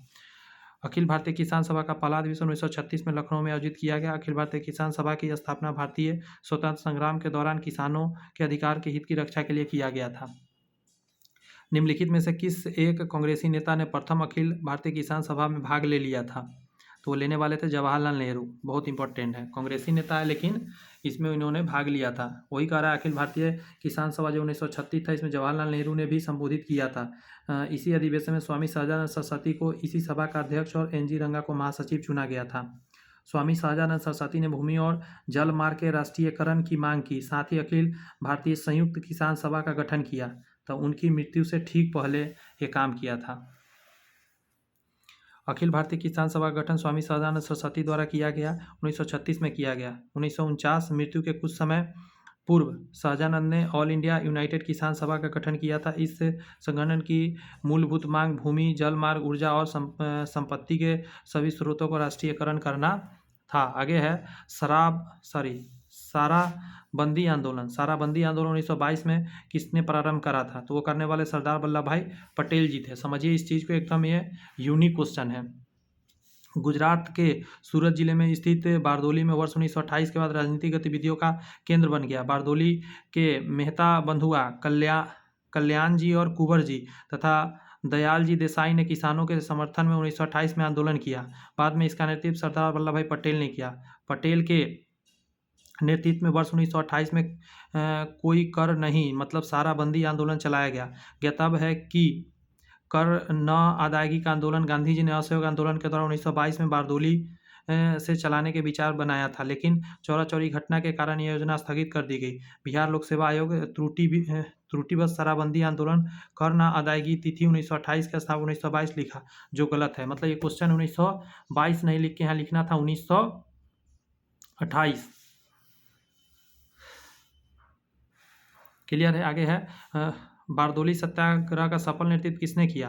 तो ये वल्लभ भाई पटेल, और इसी में इनको सरदार का उपाधि दिया गया था। क्या दिया था? सरदार का उपाधि किसने दिया? तो बारदोली की महिलाओं ने। ये बात आपको पता होनी चाहिए। अगला कह रहा है बारदोली सत्याग्रह का सफल नेतृत्व किसने किया? तो वल्लभ भाई पटेल जी ने ही किया था दोस्त। आगे है आपका 1921 का मोपला विद्रोह कहाँ हुआ था? तो बहुत इंपॉर्टेंट क्वेश्चन है ये। तो ये हुआ था आपका केरल के क्षेत्र में। देखिए मोपला विद्रोह केरल के मलाबार क्षेत्र में 1931 में हुआ था। यह एक काश्तकार अधिकतर बटाईदार मुसलमान थे तथा जमींदार अधिकतर हिंदू थे। आंदोलन जमींदार के शोषण के खिलाफ में था। एक सन्यासी जो फिजी में एक गिरमिटिया मजदूर के रूप में काम करने के बाद उसका जिले में अपनी पीठ पर तुलसीदास रामायण की एक प्रति लेकर आया था, जिससे वह ग्रामीण श्रोताओं को छंद सुनाता था। यह किस किसान नेता का जिक्र है वहाँ? तो यह बाबा रामचंद्र का जिक्र है। डिटेल में थोड़ा समझिए तो 17 अक्टूबर 1920 को बाबा रामचंद्र द्वारा उत्तर प्रदेश के प्रतापगढ़ जिले में अवध किसान सभा का औपचारिक रूप से गठन किया गया। प्रश्न में दिया गया कथन बाबा रामचंद्र के संदर्भ में, जो कि फिजी में एक गिरमिटिया मजदूर के रूप में काम करने के बाद भारत आए और एक सन्यासी के रूप में जीवन यापन करने लगे थे। आगे कह रहा है सच्चिदानंद सिन्हा किसके साथ जुड़े हुए थे? बहुत इंपॉर्टेंट क्वेश्चन। तो वो जुड़े हुए थे अलग ही चीज़ से। देखिए सच्चिदानंद सिन्हा उपयुक्त किसी आंदोलन से संबंधित हैं। उन्हें संविधान सभा के प्रथम अधिवेशन 9 दिसंबर 1946 से सर्वसम्मति से अस्थायी अध्यक्ष चुना गया था। वो किसी आंदोलन से जुड़े हुए नहीं थे। अब समझिए ट्रेड यूनियन एवं साम्यवादी दल की बात कहिए। बम्बई में अखिल भारतीय व्यापार संघ कांग्रेस की स्थापना कब हुई थी? तो ये 1920 में किया गया था। बम्बई में अखिल भारतीय व्यापार संघ कांग्रेस की स्थापना। देखिए NM जोशी, जोसेफ बैप्टिस्टा तथा लाला लाजपत राय के प्रयासों से अखिल भारतीय व्यापार संघ कांग्रेस या अखिल भारतीय ट्रेड यूनियन कांग्रेस की स्थापना मुंबई में 31 अक्टूबर 1920 को हुई थी। लाला लाजपत राय इसके प्रथम अध्यक्ष तथा उपाध्यक्ष जोसेफ बैप्टिस्टा एवं महासचिव दीवान चमनलाल बजाज। इस संगठन का प्रथम विभाजन वर्ष 1926 में नागपुर अधिवेशन में हुआ था। इसमें समय जवाहरलाल नेहरू इसके अध्यक्ष भी थे। All India trade union congress. अखिल भारतीय ट्रेड यूनियन कांग्रेस का गठन किस वर्ष में हुआ था? तो 1920 में ही हुआ था। अखिल भारतीय ट्रेड यूनियन कांग्रेस के प्रथम अध्यक्ष कौन थे? तो जैसा कि अभी आपने देखा लाला लाजपत राय जी थे। भारतीय ट्रेड यूनियन कांग्रेस के पहले अध्यक्ष कौन थे? तो लाला लाजपत राय थे। कह रहा है कि ट्रेड यूनियन आंदोलन के क्रांतिकारी चरण का समय क्या था?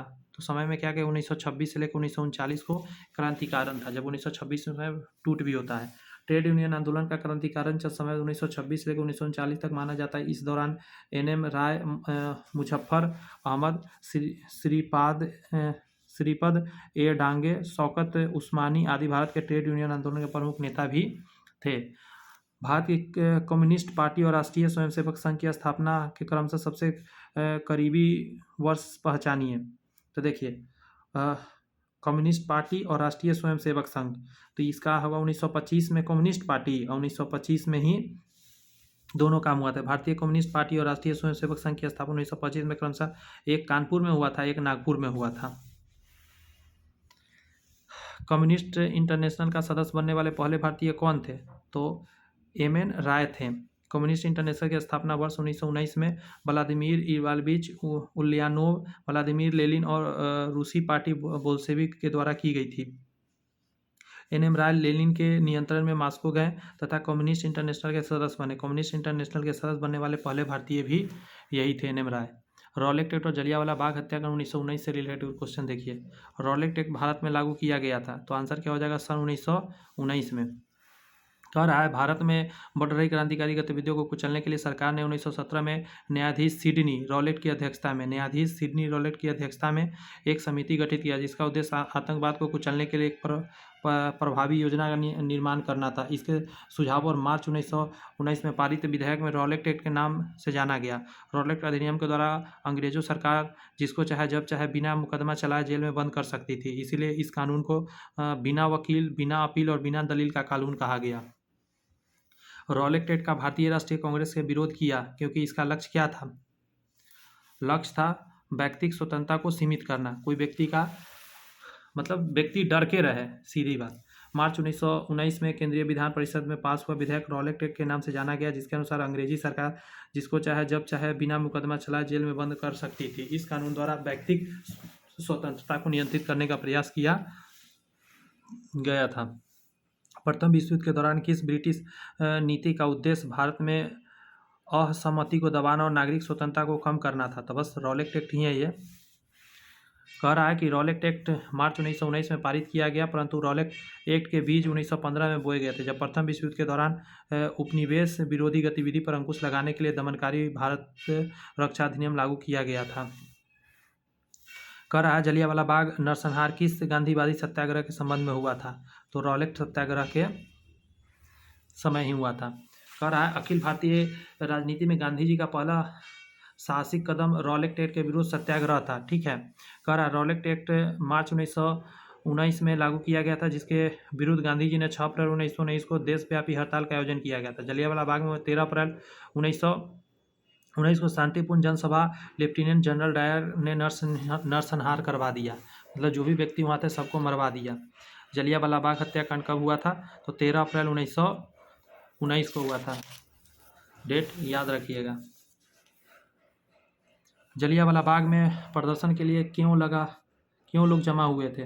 तो आंसर हो जाएगा किचलू और सत्यपाल के बंदी बनाने के विरोध में प्रदर्शन करने के लिए। किचलू और सत्यपाल के बंदी बनाया गया था, इसका प्रदर्शन करना चाहते थे लोग।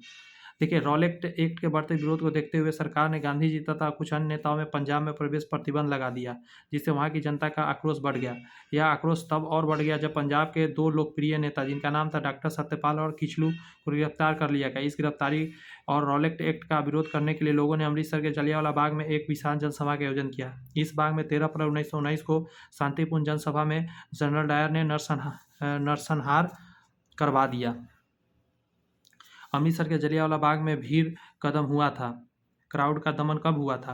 13 अप्रैल 1919 को किया गया था। आगे कर रहा है वर्ष 1919 में भारतीय इतिहास में संबंधित है, तो जलियांवाला बाग हत्याकांड। आगे कर रहा है रविन्द्रनाथ टैगोर ने अपनी नाइटहुड उपाधि किस कारण त्यागी थी? तो जलियांवाला बाग हत्याकांड के बाद। गांधी जी ने उपाधि लौटाया और इन्होंने भी। 13 अप्रैल 1919 को जलियांवाला बाग नरसंहार के हृदय विदारक घटना के बाद रविन्द्रनाथ टैगोर ने ब्रिटिश सरकार द्वारा प्रदान की गई नाइटहुड की उपाधि लौटा दी। टैगोर ने कहा, समय आ गया जब हम सम्मान के तगमे अपमान के ऋतु के संभर में हमारे कलंक को सुस्पष्ट कर देता है। जहाँ तक मेरा प्रश्न है, मैं अभी विशेष उपाधियों से रहित होकर अपने देशवासियों के साथ खड़ा होना चाहता हूँ। बहुत अच्छा ये कदम था। लंदन में 13 अप्रैल 1940 को सर माइकल ओ डायर को गोली मार दिया गया। बहुत इंपॉर्टेंट है। देखिए, इसी का बदला लिया गया था उधम सिंह के द्वारा। मार्च 1940 में पंजाब के क्रांतिकारी नेता उधम सिंह ने जलियांवाला बाग नरसंहार का बदला लेने के लिए हत्याकांड के समय पंजाब के लेफ्टिनेंट गवर्नर रहे सर माइकल फ्रांसिस ओडायर की लंदन में हत्या कर दी थी। फिर उन्हें गिरफ्तार कर मृत्युदंड दे दिया गया था। जलियांवाला बाग हत्याकांड के लिए जिम्मेदार जनरल डायर को निम्न में से किसने मार डाला? तो उधम सिंह ने मार डाला था जाके। एक शब्द आया है खिलाफत आंदोलन। कह रहा है किसने खिलाफत आंदोलन को हिंदुओं और मुसलमानों की एकता के एक अवसर के रूप में देखा जो 100 वर्षों में भी पुनः प्रस्तुत नहीं होगा। तो ये महात्मा गांधी ने ये लाइन बोला था। देखिए 23 से 24 नवंबर 1919 को दिल्ली में अखिल भारतीय खिलाफत कमेटी का अधिवेशन हुआ, जिसके अध्यक्ष 24 नवंबर को गांधी जी थे। दिसंबर 1919 में हुए भारतीय राष्ट्रीय कांग्रेस के अमृतसर अधिवेशन के खिलाफ आंदोलन को और अधिक बढ़ावा मिला। अब कांग्रेस ने बड़ी सावधानी से धार्मिक मामलों में स्वयं को पृथक रख, किंतु खिलाफत आंदोलन शुरू होने के बाद गांधी जी ने यह अनुभव किया कि हिंदू मुस्लिम को एकजुट करने का यह स्वर्णिम अवसर है जो आगे 100 वर्षों से प्राप्त नहीं हो सका था। वर्ष 1920 की खिलाफत कमेटी की सभा। 1920 की खिलाफत कमेटी की सभा जिसने गांधी जी को असहयोग आंदोलन के नेतृत्व का संभालने का अनुरोध किया, वह किस शहर में हुआ था? तो वह शहर था लाहौर में हुआ था। गांधी जी ने 1920 में खिलाफत कमेटी कांग्रेस हुकूमत के खिलाफ असहयोग आंदोलन छोड़ने की सलाह दी। 9 जून 1920 को खिलाफत कमेटी ने इलाहाबाद में इस सलाह को स्वीकार भी कर लिया और गांधी जी को आंदोलन का नेतृत्व करने का सौंप दिया गया। सितंबर 1920 में कलकत्ता में लाला लाजपत राय के नेतृत्व में हुए कांग्रेस का अधिवेशन असहयोग आंदोलन को प्रारंभ करने का निर्णय लिया गया। मतलब सितंबर 1920 में कलकत्ता का लाला लाजपत राय जी थे उस समय अध्यक्ष। इसी में असहयोग आंदोलन को कहा गया कि अब शुरू किया जाए। महात्मा गांधी ने खिलाफत आंदोलन का समर्थन क्यों किया? क्योंकि उनको पता था गांधी जी ने अंग्रेजियों के खिलाफ अपने आंदोलन में भारतीय मुसलमानों का सहयोग प्राप्त करना चाहते थे। अंग्रेजों द्वारा तुर्की साम्राज्य की विभाजन करने के विरुद्ध खिलाफत आंदोलन प्रारंभ किया। देखिए अली बंधु थे, समझे, दोनों भाई मोहम्मद अली और शौकत अली दोनों मिलकर चला रहे थे। देखिए दिल्ली में 24 नवंबर 1919 को होने वाले खिलाफत कमेटी के सम्मेलन की अध्यक्षता महात्मा गांधी द्वारा प्रदान की गई। दिसंबर 1919 में हुए भारतीय राष्ट्रीय कांग्रेस के अमृतसर अधिवेशन के खिलाफ आंदोलन को और अधिक बढ़ावा मिला। गांधी जी ने इस हिंदू मुस्लिम एकता को एक स्वर्णिम अवसर के रूप में देखा जो आगे 100 वर्षों में नहीं प्राप्त हो सका था। तदनुसार उन्होंने अंग्रेजों के विरुद्ध आंदोलन में भारतीय मुसलमानों का सहयोग प्राप्त करने के खिलाफ आंदोलन का समर्थन भी कर दिया। 1921 के मोपला आंदोलन जो शाखा थी, देखिए 1921 में मोपला आंदोलन की जो शाखा थी वो खिलाफत आंदोलन की थी। समझिए केरल प्रांत के मालाबार जिले में मोपला काश्तकारों के आंदोलन मुख्यतः लगान बेदखली को लेकर था। जमींदार जब चाहते थे उन्हें भूमि से बेदखल कर देते थे, जब चाहते थे मनमाना लगान वसूलते थे। खिलाफत आंदोलन भी अपनी जड़ों से जमाता जा रहा था। हालात ये हो गया कि खिलाफत आंदोलन एक काश्तकारों की बैठक में फर्क करना मुश्किल हो गया। इस तरह दोनों आंदोलन एक दूसरे के समा गए, मतलब दोनों मिलकर एक ही हो गया। असहयोग आंदोलन के बारे में कह रहा है, असहयोग आंदोलन के दौरान किसने बिहार में किसानों की अगुवाई कराई? बहुत इंपॉर्टेंट क्वेश्चन है। तो स्वामी विद्यानंद थे। देखिए महात्मा गांधी द्वारा असहयोग आंदोलन 1 अगस्त 1920 को शुरू किया गया। इस आंदोलन में डॉक्टर राजेंद्र प्रसाद हो गए, ब्रिज किशोर प्रसाद हो गए, मजरूल हक हो गए, हसन इमाम हो गए, मोहम्मद शफी आदि प्रमुख नेताओं ने बिहार के नेतृत्व किया। परंतु बिहार में असहयोग आंदोलन के दौरान किसान आंदोलन का नेतृत्व स्वामी विद्यानंद ने किया था। किसान का अगर स्पेशल कहा जाए तो स्वामी विद्यानंद। ऐसे कौन कौन थे? देखिए डॉक्टर राजेंद्र प्रसाद बिहार से ही कर रहे थे, ठीक है। ब्रज किशोर प्रसाद हो गए, मजरूल हक हो गए, हसन इमाम हो गए, मोहम्मद शफी थे, बिहार से थे। लेकिन किसानों के साथ अगर कोई मिल के कर रहा था तो विद्यानंद शर्मा थे, स्वामी विद्यानंद थे। देखिए असहयोग आंदोलन के दौरान किसने बिहार में किसानों की अगुवाई करा? फिर से आ गया किसान, तो स्वामी विद्यानंद थे। किस घटना ने खिलाफत आंदोलन के लिए उत्प्रेरक का काम कर दिया था? तो वो करने वाला था वर्साय की संधि किया था। बहुत इंपॉर्टेंट क्वेश्चन है, देखिए इसको समझिए। वर्साय की संधि 1919 में खिलाफत आंदोलन के लिए सबसे प्रत्यक्ष उत्प्रेरक थी, क्योंकि इसके लिए ऑटोमन साम्राज्य का उन्मूलन हुआ। प्रथम विश्व युद्ध के बाद अंग्रेजों ने तुर्की के खिलाफ को बर्खास्त कर दिया, खलीफा के पद को खत्म किया। इसके परिणामस्वरूप भारत में मुसलमानों ने खलीफा की स्थिति को फिर से स्थापित करने के लिए खिलाफत आंदोलन चलाया था। गांधी जी के सहयोग आंदोलन में लोगों के शराब से परहेज करने का आग्रह किया था असहयोग आंदोलन के समय। फलस्वरूप सरकार ने राजस्व से में भारी कमी आई। एक प्रदेश की सरकार ने लोगों को फिर से शराब पीने के प्रेरित करने के लिए प्रमुख व्यक्तियों की एक सूची प्रसारित की जो शराब पीते थे। उस प्रदेश का नाम बताइए। भाई साहब सरकार जो बिहार में ऐसा हो रहा था, समझे, मतलब जो व्यक्ति शराब पीता था उसका एक लिस्ट जारी किया गया, भाई ये लोग शराब पीता था, पीना बंद कर दिया, पैसा नहीं आ रहा है, शराब पियो। अंग्रेज भाई साहब कुछ भी कर सकता था पैसा के लिए। गांधी जी के असहयोग आंदोलन के फलस्वरूप लोगों ने शराब से परहेज करने के चलते सरकार के राजस्व में भारी कमी आई।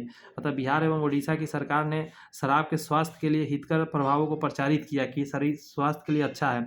प्रचारित करने के लिए ऐसे महान एवं प्रसिद्ध लोगों की एक सूची जारी की जो शराब सेवन करते थे। इस सूची में Sikandar, Julius Caesar, Napoleon, Shakespeare आदि शामिल थे। बड़े बड़े लोगों का नाम इसमें डाला गया ताकि लोग लालच में आके शराब पिए। भारतीय किसानों के इतिहास में संगठित असहयोग का प्रथम उदाहरण कहाँ घटित हुआ था? तो आंसर हो जाएगा बिहार और बांग्लादेश। बिहार और बांग्लादेश। देखिए, भारतीय किसानों के इतिहास में संगठित असहयोग का प्रथम उदाहरण बिहार और बंगाल घटित हुआ। बिहार प्रांतीय किसान सभा वर्ष 1929 से वर्ष 1936 में स्थापित अखिल भारतीय किसान सभा प्रथम किसान संगठन था। भारतीय राष्ट्रीय कांग्रेस ने असहयोग आंदोलन किस वर्ष प्रारंभ किया था? तो आंसर हो जाएगा आपका 1920 में असहयोग आंदोलन प्रारंभ किया था। वर्ष 1920 में कलकत्ता में कांग्रेस के विशेष अधिवेशन में पास हुए असहयोग संबंधी प्रस्ताव दिसंबर 1920 में नागपुर में हुए कांग्रेस वार्षिक अधिवेशन में पुष्टि कर दिया था। पहले तो कलकत्ता में कांग्रेस का विशेष अधिवेशन हुआ था, उसमें इसका प्रस्ताव रखा गया था, लेकिन दिसंबर 1920 में नागपुर वाला में यह पास कर दिया गया था। फलस्वरूप 1 अगस्त 1920 को गांधी जी ने नेतृत्व में असहयोग आंदोलन शुरू कर दिया गया था। गांधी जी ने असहयोग आंदोलन कब प्रारंभ किया था? 1920 में किया था। किस क्षेत्र में राहुल संकृतियां 1920 में असहयोग आंदोलन सक्रिय बना रखे थे? बहुत ही छपरा के क्षेत्र में राहुल संकृतियां छपरा के क्षेत्र में असहयोग आंदोलन को आगे बढ़ा रहे थे।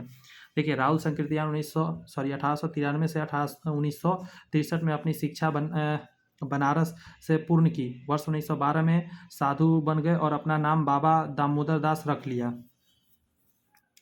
आगे कह रहा है उन्होंने अपने 1921 में असहयोग आंदोलन में भाग लिया था, तो उन्हें जेल भी हो गई थी। असहयोग आंदोलन के समय छपरा में सक्रिय रहे थे वो। किस घटना के बाद महात्मा गांधी ने असहयोग आंदोलन को अपना हिमालय जैसी भूल बताई थी? तो चौरा चौरी। कह रहा है चौरा चौरी उत्तर प्रदेश के गोरखपुर के पास एक कस्बा में हुआ, जहां 4 फरवरी 1922 को आंदोलनकारियों ने भीड़ ने ब्रिटिश शासन की एक पुलिस चौकी को आग लगा दी, जिससे 22 से 23 पुलिसकर्मी जिंदा जलकर मर गए। गांधी जी ने इस घटना को निंदा की और गांधी जी ने इस घटना को हिमालय जैसी भूल की संज्ञा दी। 12 फरवरी 1922 को बारदोली में हुए कांग्रेस की बैठक में आंदोलन को स्थगित करने का निर्णय लिया गया। आंदोलन समाप्त करने के अपने निर्णय के बारे में गांधी जी ने यंग इंडिया में लिखा है कि आंदोलन हिंसक होने से बचाने के लिए मैं हर एक अपमान, हर एक नियंत्रणा पूर्ण बहिष्कार, यहाँ तक कि मौत भी सहने को तैयार हूँ, लेकिन हिंसा नहीं चाहता हूँ। किस घटना के कारण गांधी जी ने असहयोग आंदोलन को वापस ले लिया था? चौरा चौरी कांड जो हो गया था उसी के लिए 1922 में। असहयोग आंदोलन को निलंबित किया गया था तो 1922 को। असहयोग आंदोलन के दौरान किसने पटना कॉलेज छोड़कर, जबकि उसकी परीक्षा केवल 20 दिन ही बचे थे, छोड़ दिया? जयप्रकाश नारायण। गजब गजब। असहयोग आंदोलन के दौरान किसने पटना कॉलेज छोड़ा जबकि उनकी परीक्षा केवल 20 दिन ही बचा हुआ था? जयप्रकाश नारायण थे। क्या बात है, समझिएगा। बिहार के सारण जिले के सिताब दियारा में जन्मे स्वतंत्रता सेनानी जयप्रकाश नारायण ने असहयोग आंदोलन के दौरान पटना कॉलेज छोड़ा, जबकि उनकी परीक्षा केवल 20 दिन ही बचे थे। इसके पश्चात उन्होंने कांग्रेस द्वारा संचालित बिहार विद्यापीठ में प्रवेश ले लिया था। 1920 से 22 में असहयोग आंदोलन के दौरान बिहार में प्रचलित मान्यता में से एक थी कि उनकी जीत होगी, क्योंकि गांधी को अंग्रेजों को हराने का तरीका पता था। समझे? 1920 से 22 के असहयोग आंदोलन के दौरान बिहार में प्रचलित मान्यता यह था कि जीत भारतीयों का होगा, क्योंकि गांधी जी को अंग्रेजों को हराने का तरीका पता है। देखिए, गांधी जी ने वर्ष 1918 में गुजरात अहमदाबाद मिल मजदूर की हड़ताल को सफल नेतृत्व किया था। 1920 में उनके द्वारा ब्रिटिश सरकार के साथ अहिंसक आंदोलन में न सिर्फ वस्तुओं बल्कि भारत में अंग्रेजों द्वारा संचालित यह उनकी मदद में चल रहे संस्थानों जैसे कि विधायिका, न्यायालय, कार्यालय, स्कूल का बहिष्कार भी शामिल था। इस कार्यक्रम में देश में जोश फूंक दिया था और विदेशी शासन का फंदा काट दिया। कह रहा गांधी जी ने हिंदुओं और मुसलमानों को भी एक साथ मंच पर लाया था। गांधी जी का एक मानव के रूप में उदय उनके कृत्यों के फलस्वरूप अंग्रेजों शासकों में भय उत्पन्न होने के कारण बिहार के लोगों में विश्वास उत्पन्न हो गया था कि हमारी जीत होगी, क्योंकि गांधी जी अंग्रेजों को हराने का तरीका मालूम था। गांधी जी ने रचनात्मक कार्यों के जरिए अन्य भारतीय नेताओं के मुकाबले गांवों में निवास करने वाले देश की 90% जनता के बहुत अधिक निकट आ गए थे। इस प्रकार गांवों में रहने वाले करोड़ों की आबादी में जागृति पैदा कर दी और स्वराज की मांग को मध्यम वर्गीय आंदोलन के स्तर से उठकर देशव्यापी अदम्य जन आंदोलन के रूप दे दिया था। गांधी जी के एक वर्ड पे क्या से क्या हो रहा था। असहयोग आंदोलन के स्थगन संबंधी घटनाओं का सही क्रम इंगित करिए। सबसे पहले अगर कोई काम हुआ था तो चौरा चौरी में पुलिस गोली कांड हुआ था 1 नंबर। तो ये नहीं हो सकता, ये नहीं, तो यही होगा। इसके बाद उग्र भीड़ द्वारा पुलिस थाना को जलाया गया। चौरा चौरी पुलिस गोली कांड हुआ, फिर आपको उग्र भीड़ ने पुलिस थाना को जलाया, मतलब चौरा चौरी में पहले पुलिस ने गोली चलाया, फिर भीड़ ने क्या किया, जला दिया उसको। गांधी जी आंदोलन स्थगित किया गया, गांधी जी का गिरफ्तारी हुआ, एकदम इस सीक्वेंस में ही दिया गया है। यहाँ देखिए 4 फरवरी 1922 को चौरा चौरी यानी गोरखपुर उत्तर प्रदेश में कांग्रेस और खिलाफत का एक जुलूस निकला। कुछ पुलिस वालों ने उनके साथ दुर्व्यवहार किया। परिणाम स्वरूप जुलूस में शामिल एक जत्थे ने पुलिस पर हमला बोल दिया। पुलिस ने गोली चलाई, फलतः भीड़ उत्तेजित हो गई और पुलिस पर हमला बोल दिया। सिपाही भागकर थाने में घुसे तो भीड़ ने थाने में आग लगा दी। इस घटना की खबर मिलते ही गांधी जी ने आंदोलन वापस कर लिया। 12 फरवरी 1922 को असहयोग आंदोलन समाप्त हो गया। 4 फरवरी को चौरा चौरी कांड हुआ था, ठीक है, और 12 फरवरी को ये वापस खत्म हो गया आंदोलन। सरकार ने इस स्थिति का फायदा उठाकर 10 मार्च 1922 को उन्हें गिरफ्तार कर 6 वर्ष का सजा दे दिया था। गांधी जी को 10 मार्च को उनको गिरफ्तार किया गया था। फरवरी 1922 में पुलिस चौकी में आग लगाने की घटना में संबंधित चौरा चौरी किस राज्य में है, तो ये उत्तर प्रदेश में गोरखपुर में है। निम्नलिखित में से किसने असहयोग आंदोलन के दौरान अपनी वकालत छोड़ दी थी, तो आंसर हो जाएगा चित्तरंजन दास। बहुत अच्छा क्वेश्चन, बहुत अच्छा। असहयोग आंदोलन के दौरान CR दास, मोतीलाल नेहरू, राजेंद्र प्रसाद, जवाहरलाल नेहरू, विट्ठल भाई पटेल और वल्लभ भाई पटेल वकालत छोड़ दी थी। सभी का वकालत ही नहीं करेंगे, अंग्रेजों के लिए करते थे ना, इसीलिए। कह रहा है नगरों में असहयोग आंदोलन के संबंध में निम्नलिखित में से कौन से कथन सही नहीं है। कह रहा है आंदोलन में केवल उच्च जाति और अमीरों ने भाग लिया, ये गलत है। मद्रास की जस्टिस पार्टी द्वारा भी काउंसिल के चुनाव का बहिष्कार किया गया, ये बात भी गलत है। हजारों छात्रों ने सरकारी नियंत्रण वाले स्कूलों को छोड़ दिया, प्रधानाध्यापकों शिक्षकों ने इस्तीफा दे दिया और वकीलों ने अपना प्रैक्टिस छोड़ दिया, ये एकदम सही है। ये भी गलत था।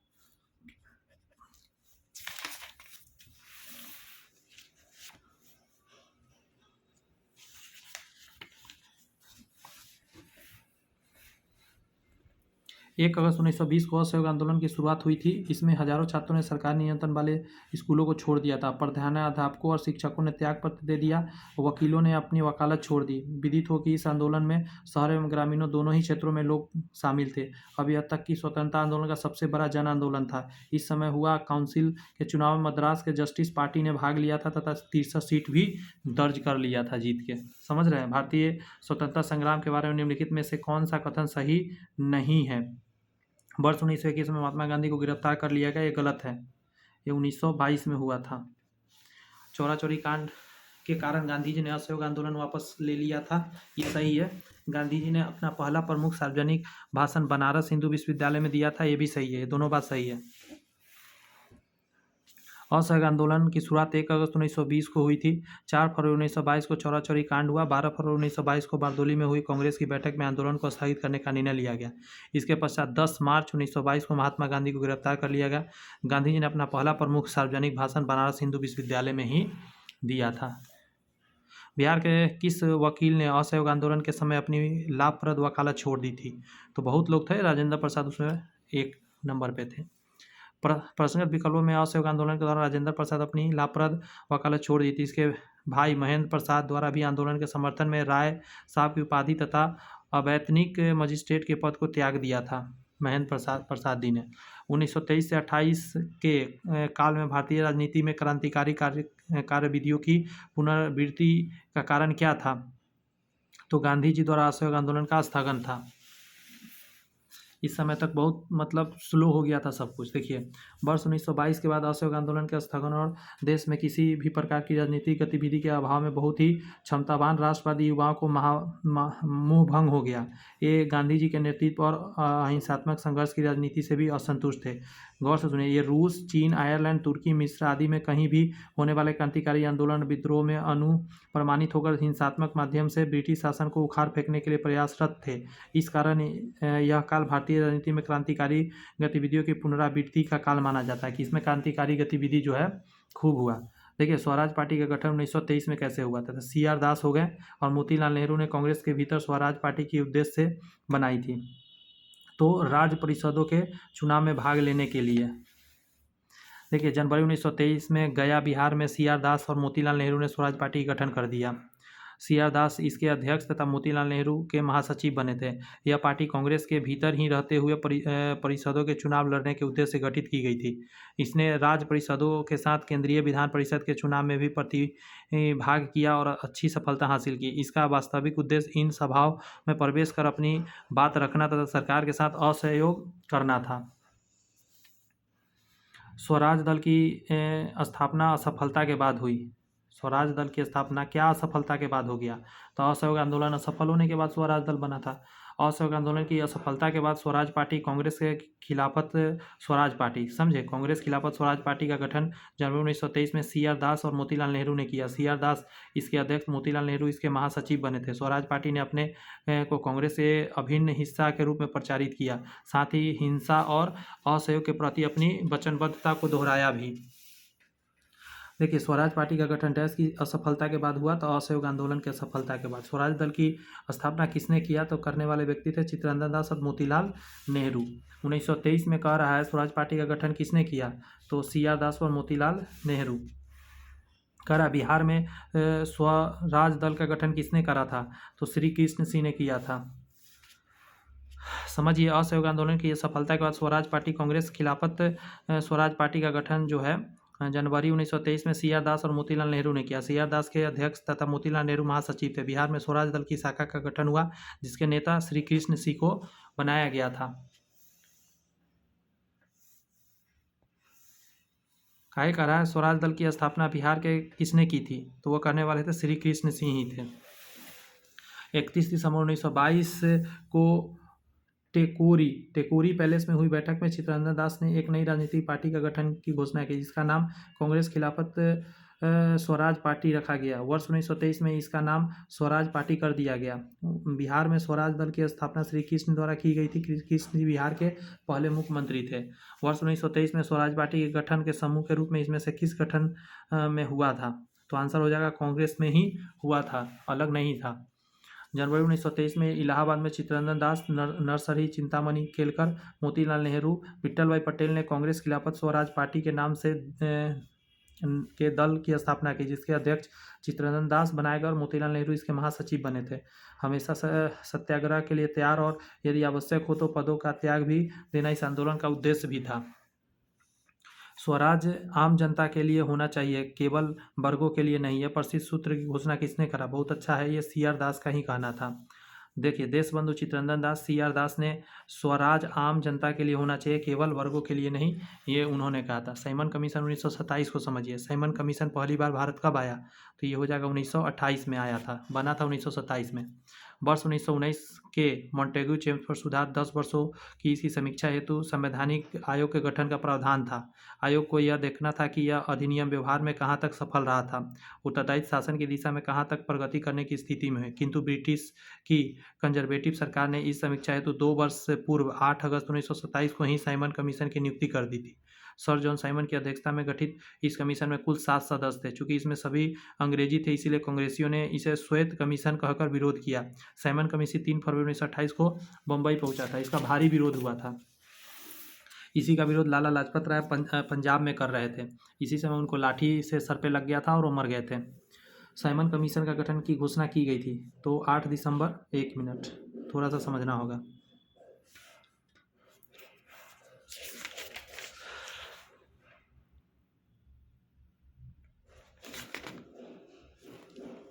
इसमें थोड़ा सा गड़बड़ी है, जैसे इस क्वेश्चन में होना चाहिए था 8 नवंबर 1927 को घोषणा हुआ था इसका।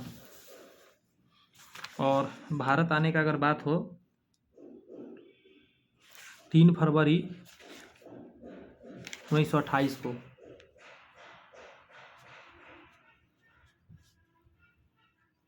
भारत आया और ये घोषणा हुआ था इस समय।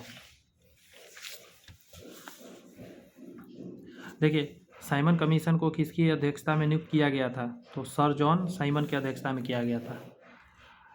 इस क्वेश्चन में कह रहा है कि पुनः याद रखें, अब यह झंडा लहरा गया है, यह कभी भी झुकना नहीं चाहिए जब तक एक भी भारतीय पुरुष, महिला या बालक भारत में जीवित रहे। यह किसने कहा था? ओहो, लाहौर में जवाहरलाल नेहरू ने कहा था। गजब का लाइन, गजब का। लाहौर में जवाहरलाल नेहरू ने कहा था, पुनः याद रखें, अब यह झंडा लहरा गया है, यह कभी भी झुकना नहीं चाहिए जब तक एक भी भारतीय पुरुष, महिला, बालक भारत में जीवित रहे। वर्ष 1919 के लाहौर अधिवेशन में अध्यक्षता जवाहरलाल नेहरू की थी। इस अधिवेशन में पूर्ण स्वराज की प्रस्तावना पारित किया गया। वर्ष 26 जनवरी को स्वतंत्रता दिवस मनाने की निश्चय भी किया गया था। पूर्ण स्वराज की प्रस्ताव लाहौर में पारित किया गया था, तो आंसर हो जाएगा 1929 में। पूरा डिटेल है यहाँ पे, आइए ना एक बार और समझाते हैं, बार बार पढ़ेंगे तो याद होता जाएगा। कांग्रेस की कलकत्ता अधिवेशन में ब्रिटिश सरकार को यह अल्टीमेटम दिया गया कि वह वर्ष के अंत में नेहरू रिपोर्ट पर स्वीकार कर ले या कांग्रेस द्वारा प्रारंभ किए जाने वाले जन आंदोलन का सामना करे। निर्धारित समय सीमा में सरकार द्वारा कोई निश्चित उत्तर न मिलने की स्थिति में दिसंबर 1929 में पंडित जवाहरलाल नेहरू की अध्यक्षता में कांग्रेस का ऐतिहासिक लाहौर अधिवेशन हुआ, जिसमें पंडित जवाहरलाल नेहरू ने पूर्ण स्वराज का लक्ष्य घोषित किया। जैसे ही 31 दिसंबर 1929 को मध्यरात्रि का घंटा बजा, कांग्रेस अध्यक्ष पंडित जवाहरलाल नेहरू ने लाहौर में रावी नदी के तट पर स्वतंत्रता का झंडा फहरा दिया। कांग्रेस कार्य समिति द्वारा 2 जनवरी 1930 को अपनी बैठक में निर्णय लिया गया कि 26 जनवरी 1930 का दिन पूर्ण स्वराज दिवस के रूप में मनाया जाएगा। 26 जनवरी को प्रत्येक वर्ष पूर्ण स्वाधीनता दिवस के रूप में मनाया जाएगा। यहाँ से 26 जनवरी को प्रत्येक वर्ष पूर्ण स्वाधीनता दिवस के रूप में मनाया जाना प्रारंभ हो गया। भारतीय राष्ट्रीय कांग्रेस के किस अधिवेशन में पूर्ण स्वराज सिद्धांत गृहीत हुआ था? तो आंसर ये दीजिएगा आप, लाहौर अधिवेशन 1929। अध्यक्ष इसके थे जवाहरलाल नेहरू। भारतीय राष्ट्रीय कांग्रेस ने किस सत्र में पूर्ण स्वाधीनता का प्रस्ताव पारित किया था? तो आंसर 1929 लाहौर अधिवेशन। 1929 की लाहौर अधिवेशन लाहौर में आयोजित भारतीय राष्ट्रीय कांग्रेस के अधिवेशन का अध्यक्ष कौन थे? तो जवाहरलाल नेहरू थे, ध्यान रखना है। 1928 वाला में मोतीलाल नेहरू रहे थे, उनके पिताजी। भारतीय राष्ट्रीय कांग्रेस द्वारा किस दिन पूर्ण स्वराज की घोषणा किया गया? तब पूर्ण स्वराज का घोषणा कब किया गया? तो आंसर हो जाएगा 26/1/1930 को, 26 जनवरी 1930 को। वर्ष 1929 में लाहौर में आयोजित भारतीय राष्ट्रीय कांग्रेस का अधिवेशन का अध्यक्ष कौन थे? तो जवाहरलाल नेहरू थे। 1929 के कांग्रेस अधिवेशन में पूर्ण स्वराज का पता किसने उठाया था? तो पंडित जवाहरलाल नेहरू ने उठाया था। अगला क्वेश्चन आपके सामने है कि दांडी यात्रा की गई थी, तो आंसर क्या हो जाएगा? 1930 में किया गया था। समझिए जरा, महात्मा गांधी ने 12 मार्च 1930 को नमक सत्याग्रह शुरू करा था। ये लाइन बहुत इंपॉर्टेंट है। 12 मार्च 1930 को उन्होंने साबरमती आश्रम से 80 सहयोगियों गांधी जी सहित कुल 81 के साथ सत्याग्रह के लिए कूच किया। 24 दिनों की लंबी यात्रा के बाद उन्होंने 26 अप्रैल 1930 को दांडी से सांकेतिक रूप से नमक कानून भंग किया। नमक कानून तोड़कर औपचारिक रूप से सविनय अवज्ञा आंदोलन प्रारंभ शुरू किया। सविनय अवज्ञा आंदोलन गांधी जी के नेतृत्व में पूरे देश में फैल गया। तमिलनाडु में गांधीवादी नेता सी राजगोपालाचारी ने तिरुचेनगोंड में तिरुचिरापल्ली के वेदारण्य नामक यात्रा भी किया। गांधी जी के जो भी अनुयायी थे अपना अपना अलग अलग जगह पे गए। दांडी यात्रा कितने दिन चला था? ये 10 दिन तक चला था, 24 दिन चला था, माफी चाहते हैं, 24 दिनों तक चला था। ये आय कर रहा है 1930 में महात्मा गांधी ने सविनय अवज्ञा आंदोलन कहाँ से प्रारंभ किया था? तो वो जगह था साबरमती से किया था। वर्ष 1930 में महात्मा गांधी ने सविनय अवज्ञा आंदोलन कहाँ से प्रारंभ किया था? तो वो दांडी से करा था। बात समझिए, सविनय अवज्ञा आंदोलन कहाँ से प्रारंभ किया? तो आप आंसर देते हैं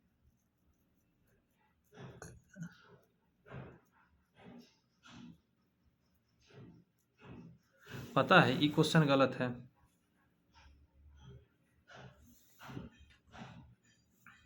- 1930 में महात्मा गांधी ने सविनय अवज्ञा आंदोलन कहाँ से प्रारंभ किया?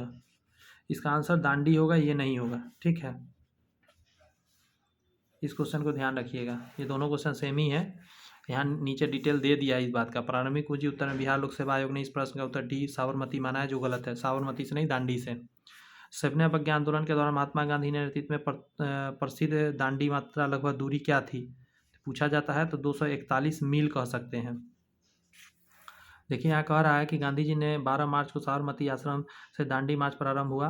साबरमती से दांडी तक 241 मील की दूरी उन्होंने 24 दिनों में पूरा किया था। 24 दिन याद रहेगा तो भी आपको याद रहेगा, 24 के आगे 1 लगाना है और 12 मार्च, ठीक है।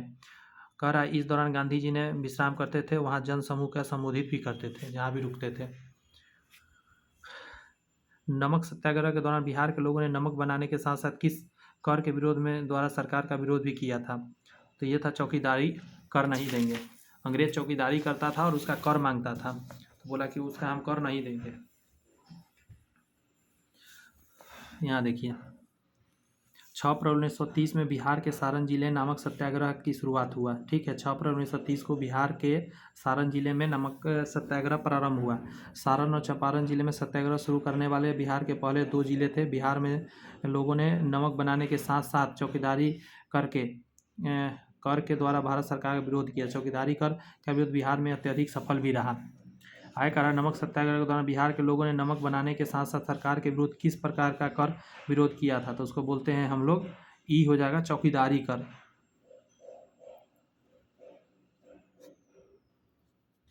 कहा कि नहीं देंगे। गांधी जी के नमक सत्याग्रह का उद्देश्य क्या था, तो आंसर हो जाएगा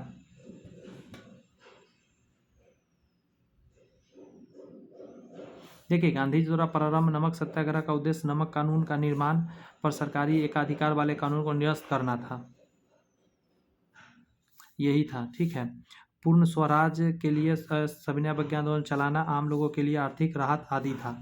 तो आम लोगों की आर्थिक राहत हो गया स्वराज से, एक से ज़्यादा आंसर हो जाएगा ई नंबर। इनमें से किस महिला ने बिहार में नमक सत्याग्रह के सक्रिय भाग लिया था? अच्छा क्वेश्चन है, तो आंसर हो जाएगा एक से ज़्यादा व्यक्ति थे, जैसे कि श्रीमती मीरा देवी थे। ठीक है, श्रीमती हसन इमाम थे, उसी तरह कुमारी गौरी दास थी, उसे सीसी दास था, सरस्वती देवी, शिवधारी पांडे, साहिबाला राय इत्यादि जो है महिला ने बिहार में नमक सत्याग्रह में सक्रिय रूप से भाग लिया। सविनय अवज्ञा आंदोलन सिविल डिसोबीडियंट मूवमेंट की सफलता के बाद गांधी जी ने महत्व दिया था, तो आंसर हो जाएगा रचनात्मक कार्यक्रम को। यहाँ कर है सविनय अवज्ञा आंदोलन की सफलता के बाद गांधी जी ने रचनात्मक कार्यक्रम को महत्व दिया। अक्टूबर 1934 में गांधी जी ने अपना पूरा समय हरिजनोत्थान में लगाने के लिए सक्रिय राजनीति से स्वयं को हटाने का निश्चय किया। ठीक है, सितंबर 1932 में गांधी जी ने हरिजन कल्याण हेतु अखिल भारतीय छुआछूत विरोधी लीग की स्थापना किया। वर्ष 1933 में हरिजन नामक साप्ताहिक पत्र का प्रकाशन भी उन्होंने किया।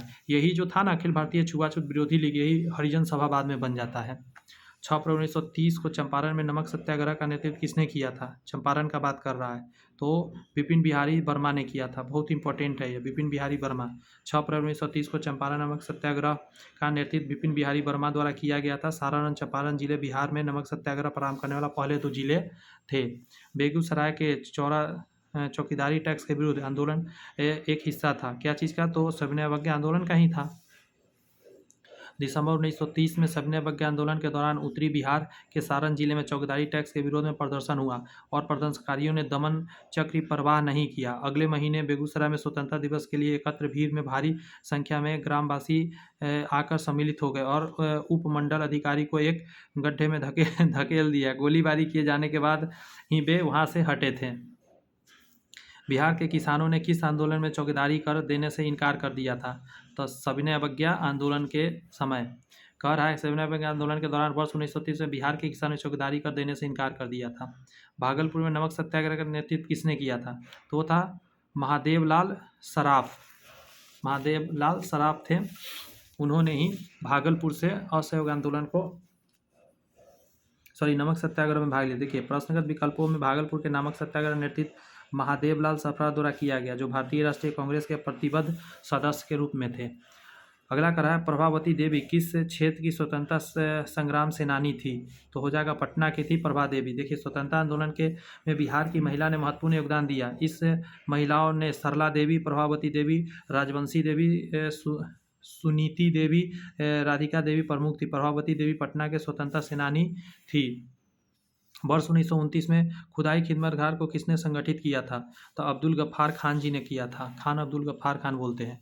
उत्तर पश्चिमी सीमा प्रांत में खान अब्दुल गफ्फार खान के नेतृत्व में खुदाई खिदमतगार नामक स्वयंसेवक संगठन स्थापित किया गया। इन्होंने लाल कुर्ती, रेड शर्ट के नाम से भी जाना जाता है। लाल कुर्ती संगठन पठानों की राष्ट्रीय एकता का नारा बुलंद किया और अंग्रेजों से स्वतंत्रता के लिए ब्रिटिश उपनिवेशवाद के विरुद्ध आंदोलन संगठित किया तथा श्रमजीवियों की हालत में सुधार की मांग की। ज्ञातव्य हो कि जन अन्य प्रतिनिधियों के मुसलमान स्वयं को सत्याग्रह आंदोलन के अलग रखते थे। उत्तर पश्चिम सीमा प्रांत में मुसलमानों ने खान अब्दुल गफ्फार खान के नेतृत्व में सविनय अवज्ञा आंदोलन में महत्वपूर्ण भूमिका भी निभा दी थी।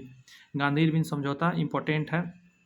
गांधी इरविन समझौता कब हुआ था? 1931 में हुआ था, द्वितीय गोलमेज सम्मेलन के समय में। देखिए, गांधी इरविन समझौता 5 मार्च 1931 को संपन्न हुआ। इस समझौते के अनुसार क्या हुआ? पहला था कि गांधी जी ने के नेतृत्व में कांग्रेस से सविनय अवज्ञा आंदोलन स्थगित करने के लिए तैयार हो गई थी। अगला है सभी युद्धबंदियों जिनके विरुद्ध हिंसा का आरोप नहीं था को रिहा करने का आदेश हुआ था। विदेशी कपड़ों और शराब की दुकानों पर शांतिपूर्ण धरना देने का अधिकार था। अगला है समुद्री तटीय प्रदेशों में बिना नमक दिए नमक बनाने की अनुमति भी मिला था। अगला कह रहा है कांग्रेस द्वितीय गोलमेज सम्मेलन में भाग लेने के लिए तैयार हो गई थी, परंतु इस समझौते में जनता का निराश किया, क्योंकि भगत सिंह, सुखदेव और राजगुरु को फांसी दिए जाने के जनता की मांग इसमें सम्मिलित नहीं किया गया था। तो इन तीनों को जो फांसी देना था, इसको गांधी जी नहीं रोके थे। गांधी जी इसको गलत मानते थे कि लोग जो किए थे वो गलत किए थे, इसीलिए गांधी जी नहीं इन तीनों को रोकते हैं और 31 मार्च 1931 को उनको फांसी भी दे दिया जाता है। प्रसिद्ध गांधी इरविन समझौता किस वर्ष हुआ था? तो 1931 में हुआ था। 5 मार्च 1931 को कौन सी महत्वपूर्ण घटना घटी थी? तो गांधी इरविन समझौता की घटना घटी थी। गांधी इरविन समझौते पर हस्ताक्षर होने से किसने महत्वपूर्ण भूमिका निभाई थी? तो वो जो थे तेज बहादुर स्प्रू थे। समझिए इस चीज़ को, ये बेहतरीन क्वेश्चन में जाएगा। कह रहा है कि वायसराय इरविन ने देश में सौहार्द का वातावरण उत्पन्न करने के उद्देश्य से 26 जनवरी 1931 को गांधी जी को जेल से रिहा कर दिया। तेज बहादुर स्प्रू M.R. जयकर के प्रयत्नों से गांधी और इरविन के मध्य फरवरी 1931 में दिल्ली में वार्ता आरंभ हुई। 5 मार्च 1931 को दोनों के मध्य एक समझौता हुआ, जो गांधी इरविन समझौता के नाम से जाना जाता है। इस समझौते के परिप्रेक्ष्य में सरोजिनी नायडू ने गांधी और इरविन को दो महात्मा की संज्ञा दे दी थी।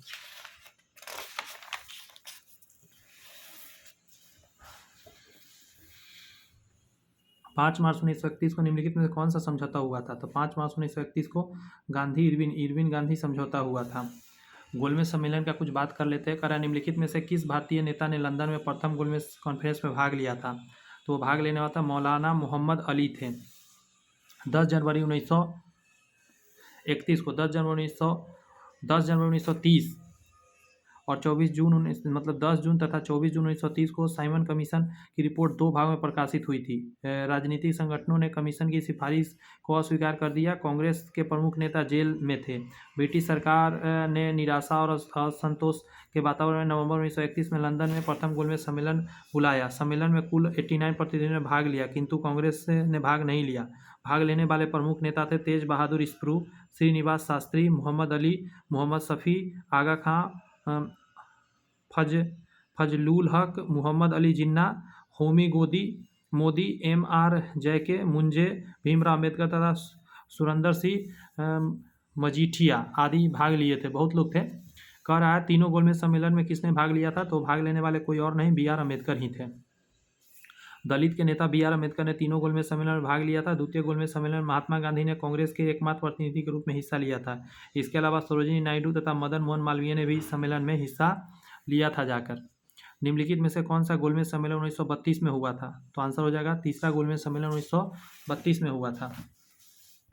कह रहा है कि प्रथम गोलमेज सम्मेलन 12 नवंबर 1930 से 13 जनवरी 1931 तक लंदन में आयोजित किया गया, जिसमें भारतीय उदारवादी दल, मुस्लिम लीग, हिंदू महासभा, दलित वर्ग, व्यापारी तथा रजवाड़ों के प्रतिनिधियों ने भाग लिया था, किंतु कांग्रेस इसमें सम्मिलित नहीं हुई थी। दूसरा गोलमेज सम्मेलन लंदन में 7 सितंबर 1931 से लेकर 1 दिसंबर 1931 तक चला था। इसमें कांग्रेस के एकमात्र प्रतिनिधि के रूप में गांधी जी ने हिस्सा लिया था। लंदन में तीसरा गोलमेज सम्मेलन 17 नवंबर 1932 से लेकर 24 दिसंबर 1932 तक चला। कांग्रेस ने इस सम्मेलन में बहिष्कार कर दिया था। भारतीय राष्ट्रीय कांग्रेस ने किस गोलमेज सम्मेलन में भाग नहीं लिया था? तो ई हो जाएगा, ना ही वो प्रथम में लिया था, मतलब प्रथम में भी भाग नहीं लिया था और तृतीय में भी भाग नहीं लिया था, सिर्फ इसमें भाग लिया था। द्वितीय गोलमेज सम्मेलन में किस प्रश्न असफल रहा? तो सांप्रदायिक प्रतिनिधित्व के कारण यह सफल रहा। यहाँ कह रहा है द्वितीय गोलमेज सम्मेलन 7 सितंबर 1931 को प्रारंभ हुआ, जिसमें महात्मा गांधी कांग्रेस के एकमात्र प्रतिनिधि के रूप में हिस्सा लिया था। यह सम्मेलन सांप्रदायिक, यहाँ ध्यान दें, यह सम्मेलन सांप्रदायिक समस्या के विवाद के कारण पूरी तरह सफल रहा। दलित नेता भीमराव अम्बेडकर ने दलित के तक, एक मिनट रुकिए, पेन खत्म हो गया जरा।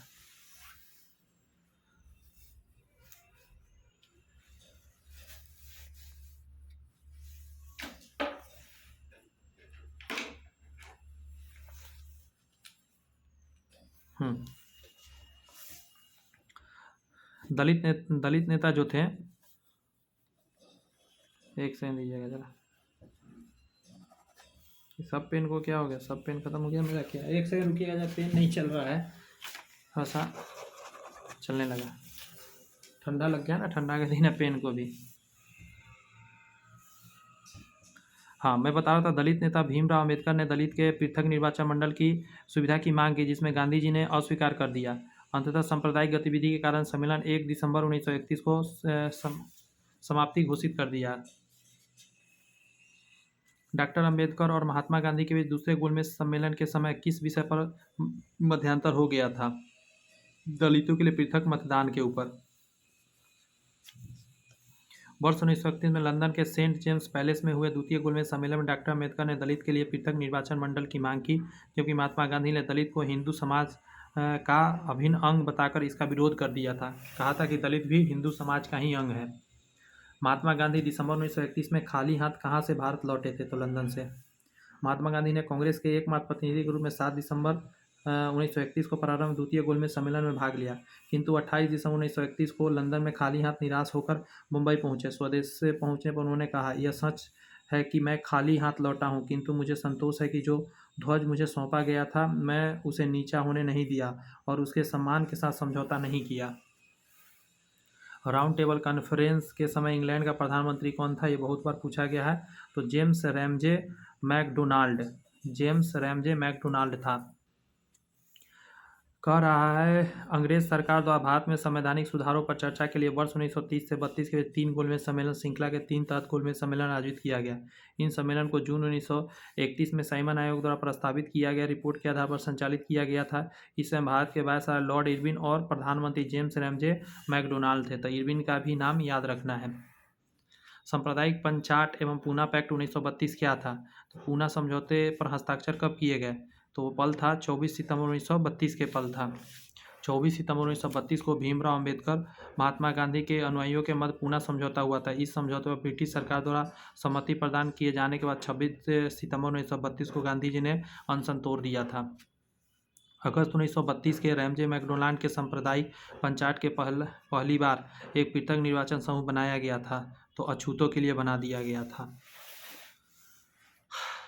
ब्रिटिश प्रधानमंत्री रैमजे मैकडोनाल्ड ने 16 अगस्त 1932 को सांप्रदायिक पंचायत प्रस्तुत किया, जिसके अंतर्गत प्रत्येक अल्पसंख्यक समुदाय के लिए विधानमंडलों में कुछ सीटें सुरक्षित कर दी गई थी, जिसके सदस्यों की चुनाव पृथक निर्वाचन मंडल द्वारा किया जाना था। मुसलमानों और सिख तो पहले ही अल्पसंख्यक माने जाते थे, परंतु इस नए कानून के अंतर्गत दलित वर्गों को भी अल्पसंख्यक मानकर हिंदुओं से अलग कर दिया गया। सांप्रदायिक अवार्ड एवं पूना पैक्ट में क्रमशः दलितों के लिए कितनी सीटें दी गई थी? तो क्रमशः 71 और 147 दिया गया था। सांप्रदायिक अवार्ड में 71 और पूना पैक्ट में 147। सांप्रदायिक अवार्ड में प्रांतीय विधानमंडलों में दलितों के लिए सुरक्षित सीटों की संख्या 71 थी, जिसे पूना पैक्ट यानी पूना समझौते में बढ़ाकर 148, मद्रास में 30 दिया गया, सिंध सहित बम्बई में 15, पंजाब में 8, बिहार और उड़ीसा में 18, मध्य प्रांत में 20, असम में 7, बंगाल में 30 एवं संयुक्त प्रांत में 20 कर दिया गया। कुछ पुस्तकों में यद्यपि संख्या 147 मिलती है। साथ ही केंद्रीय विधानमंडल के सामान्य वर्ग की सीटों में से 18% सीटें दलित वर्गों के लिए आरक्षित कर दी गई। आगे करा, पूना समझौते का उद्देश्य क्या था? तो आंसर क्या कहिएगा? दलित वर्गों को प्रतिनिधित्व देना था पूना पैक्ट के अंतर्गत।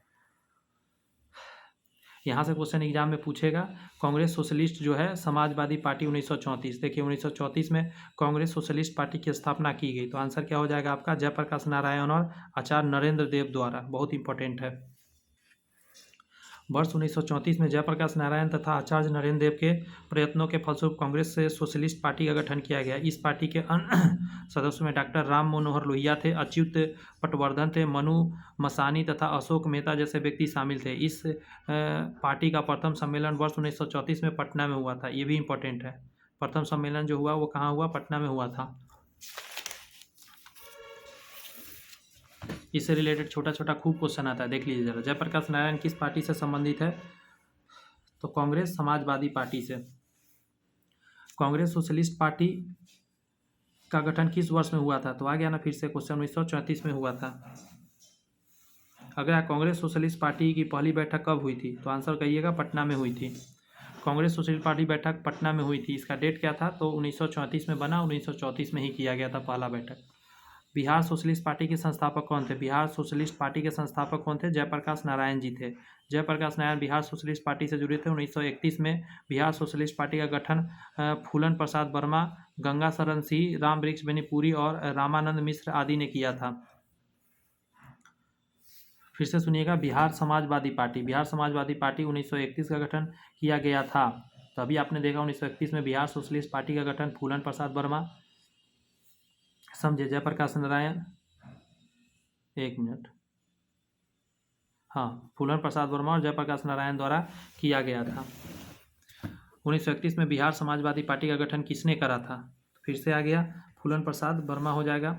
जयप्रकाश नारायण का किस नाम से पहचाने जाते थे? तो लोकनायक जयप्रकाश नारायण इनको कहा जाता है। देखिए, जयप्रकाश नारायण को लोकनायक के नाम से भी जाना जाता है। वर्ष 1942 में भारत छोड़ो आंदोलन के दौरान उन्होंने डॉक्टर राम मनोहर लोहिया तथा अरुणा असफ अली के साथ मिलकर गुप्त रूप से भारतीय जनता को संगठित किया। उन्होंने 5 जून 1974 को पटना के गांधी मैदान पर संपूर्ण क्रांति का आह्वान किया। वर्ष 1999 में मरणोपरांत उन्हें भारत रत्न प्रदान कर दिया गया था। लोकनायक के नाम से किसे जाना जाता है? तो आंसर हो जाएगा जयप्रकाश नारायण जी को जाना जाता है। जयप्रकाश दिवस मनाया गया, तो आंसर क्या हो जाएगा? अप्रैल 1946 में। कह रहा है कि अप्रैल 1946 में जयप्रकाश नारायण की रिहाई के लिए जयप्रकाश दिवस मनाया गया। पटना के बांकीपुर मैदान में जनसभा हुई जिसमें राजनीतिक बंदियों को जेल में रहने की सरकारी नीति की आलोचना तथा जयप्रकाश को रिहाई की मांग की गई। प्रांतीय चुनाव तथा मंत्रिमंडल का गठन 1937 में किया गया। ये जो क्वेश्चन अभी मैंने आपको बताया इसको हल्के में ना लीजिएगा, मैं एक बार रिपीट करना चाहूँगा। जयप्रकाश दिवस मनाया गया तो अप्रैल 1946 में। देखिए, अप्रैल 1946 जयप्रकाश नारायण की रिहाई के लिए जयप्रकाश दिवस मनाया गया। पटना के बांकीपुर मैदान में एक जनसभा हुई जिसमें राजनीतिक बंदियों को जेल में रखने की सरकारी नीति की आलोचना तथा जयप्रकाश को रिहाई की मांग की गई। प्रांतीय चुनाव और मंत्रिमंडल का गठन 1937। श्री कृष्ण सिंह द्वारा गठित बिहार की नवनिर्वाचित सरकार फरवरी 1938 में किस कारण से इस्तीफा दे दिया? श्री कृष्ण द्वारा गठित बिहार के नवनिर्वाचित सरकार फरवरी 1938 में किस कारण से इस्तीफा दे दिया? तो आंसर क्या हो जाएगा आपका? राजनीतिक कैदियों को छोड़ने के कारण। भारत सरकार अधिनियम 1935 के आधार पर 20 जुलाई 1937 को कृष्ण सिंह के नेतृत्व में बिहार में कांग्रेस ने सरकार का गठन किया, किंतु फरवरी 1938 में राजनीतिक कैदियों की रिहाई के मुद्दे को लेकर श्री कृष्ण सिंह की सरकार ने त्यागपत्र दे दिया, किंतु तत्कालीन गवर्नर द्वारा कैदियों की रिहाई की बात मान लिया जाने के कारण श्री कृष्ण सिंह द्वारा सरकार का संचालन शुरू किया गया। पुनः अक्टूबर 1939 में द्वितीय विश्व युद्ध के शामिल होने के मुद्दे को लेकर इनकी सरकार ने त्यागपत्र दे दिया। तो ये सब थोड़ा सा याद रखिएगा। फरवरी 1938 में बिहार की चुनी हुई सरकार ने किस कारण बस इस्तीफा दिया था? तो आंसर क्या हो जाएगा? राजनीतिक बंदियों को छोड़ने के कारण।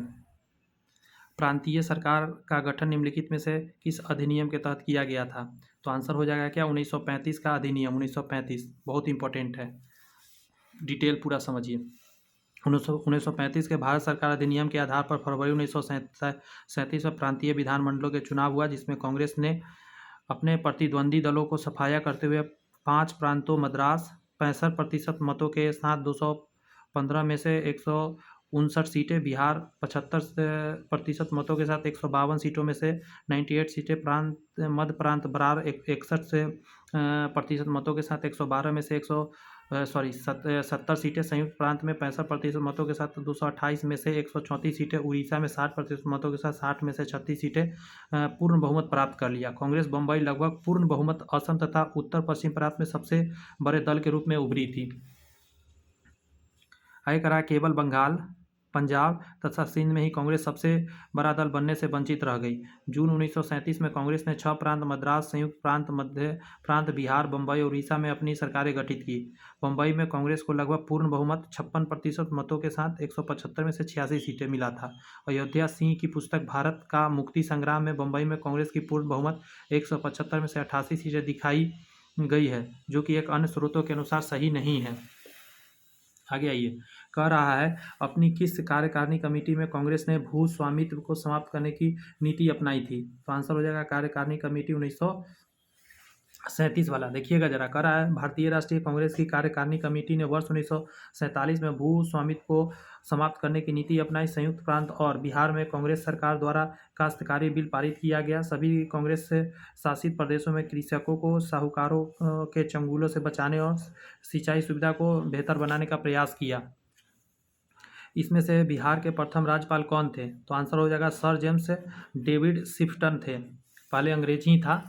कह रहा है कि सर जेम्स डेविड शिफ्टन बिहार और उड़ीसा राज्यपाल गवर्नर थे, किंतु भारत सरकार अधिनियम 1935 के तहत वर्ष 1936 में बिहार से उड़ीसा को अलग कर दिया गया, तो बिहार के पहले राज्यपाल बने।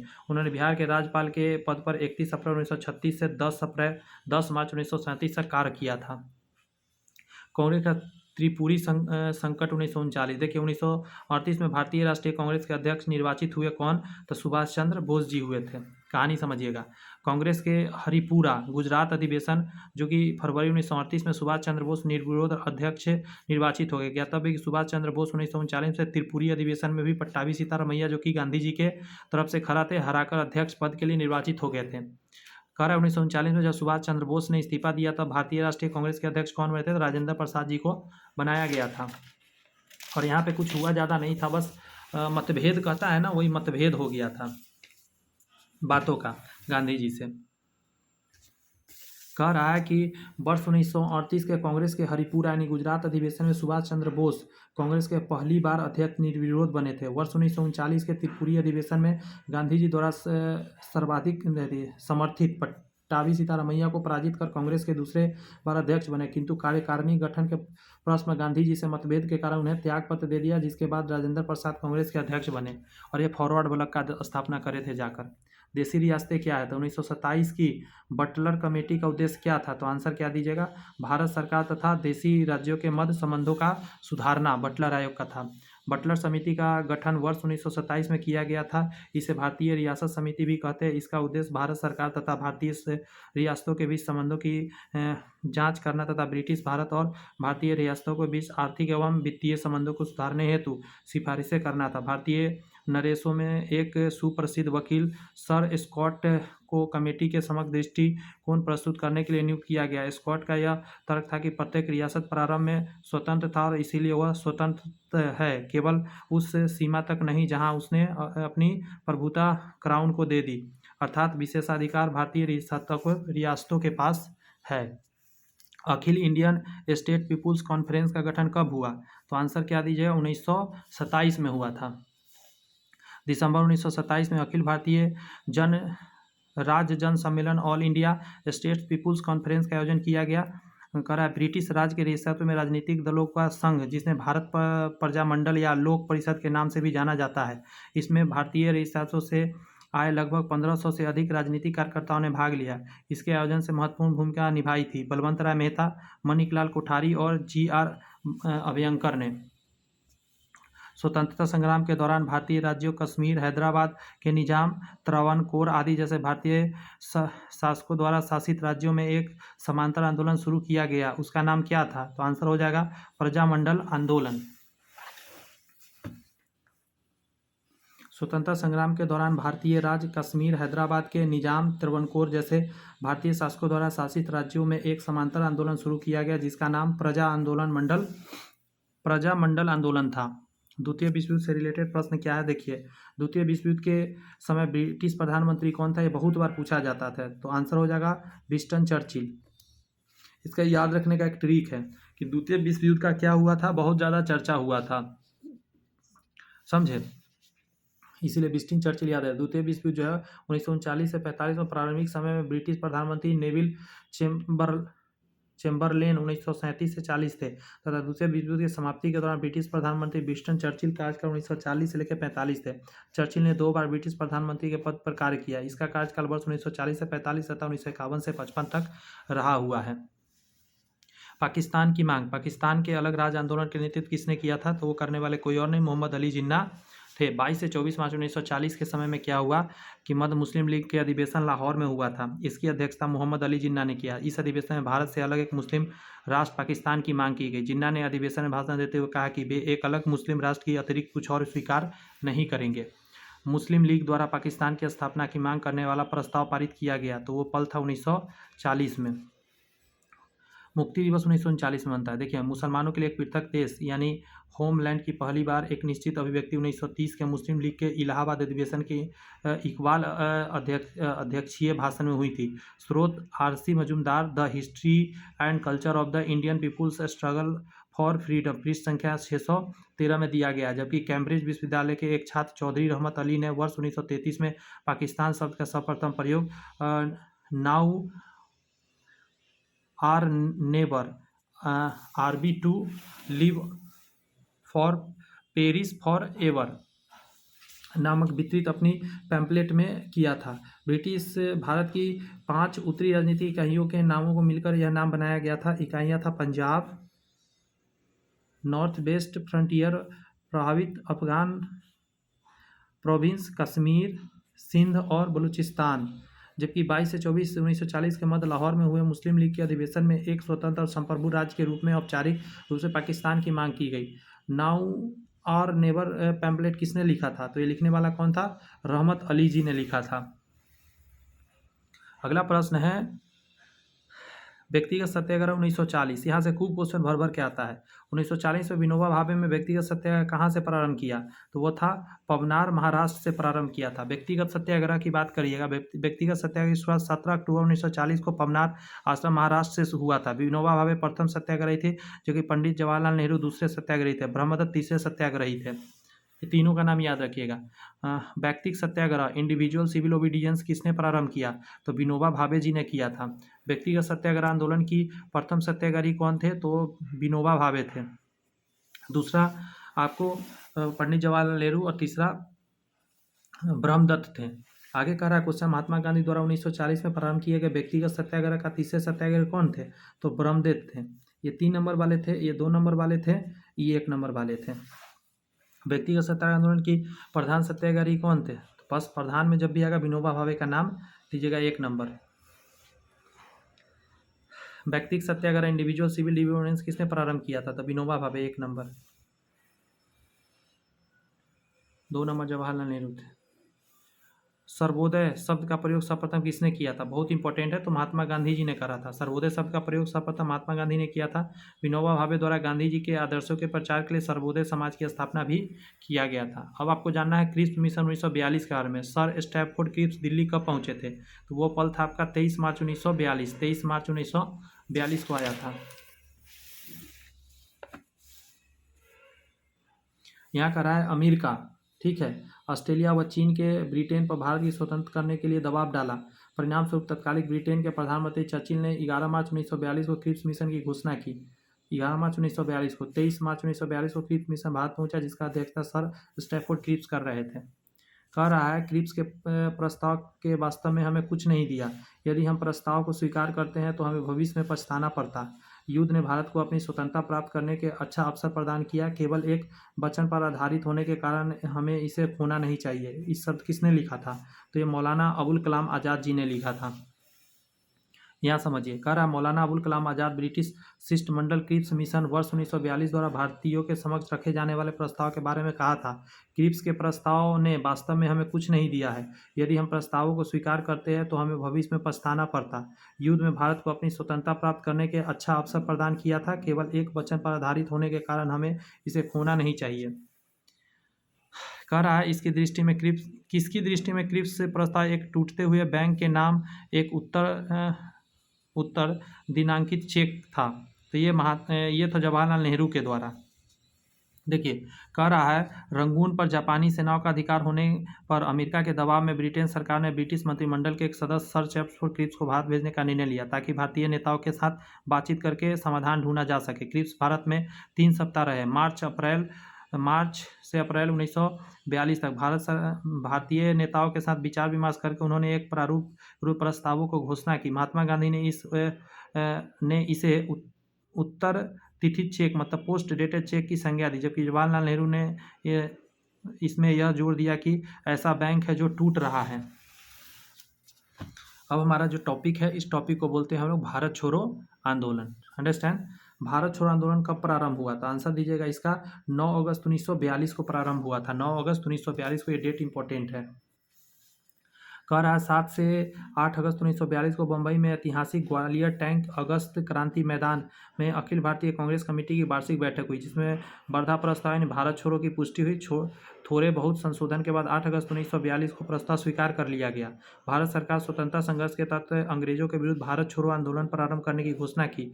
9 अगस्त 1942 को भारत छोड़ो आंदोलन प्रारंभ हुआ। आंदोलन प्रारंभ होने की ऑपरेशन जीरो आवर के तहत गांधी जी तथा अन्य चोटी के जो कांग्रेस नेता को गिरफ्तार कर लिया गया। गांधी जी के गिरफ्तार कर सरोजनी नायडू सहित पूना के आगा खां पैलेस में रखा गया। वर्ष 1942 के आंदोलन का सर्वाधिक प्रभाव मुंबई, बंगाल, बिहार, उड़ीसा, यूपी, मद्रास में हुआ। लगभग समूचे देश की हिस्सेदारी इसमें अवश्य थी।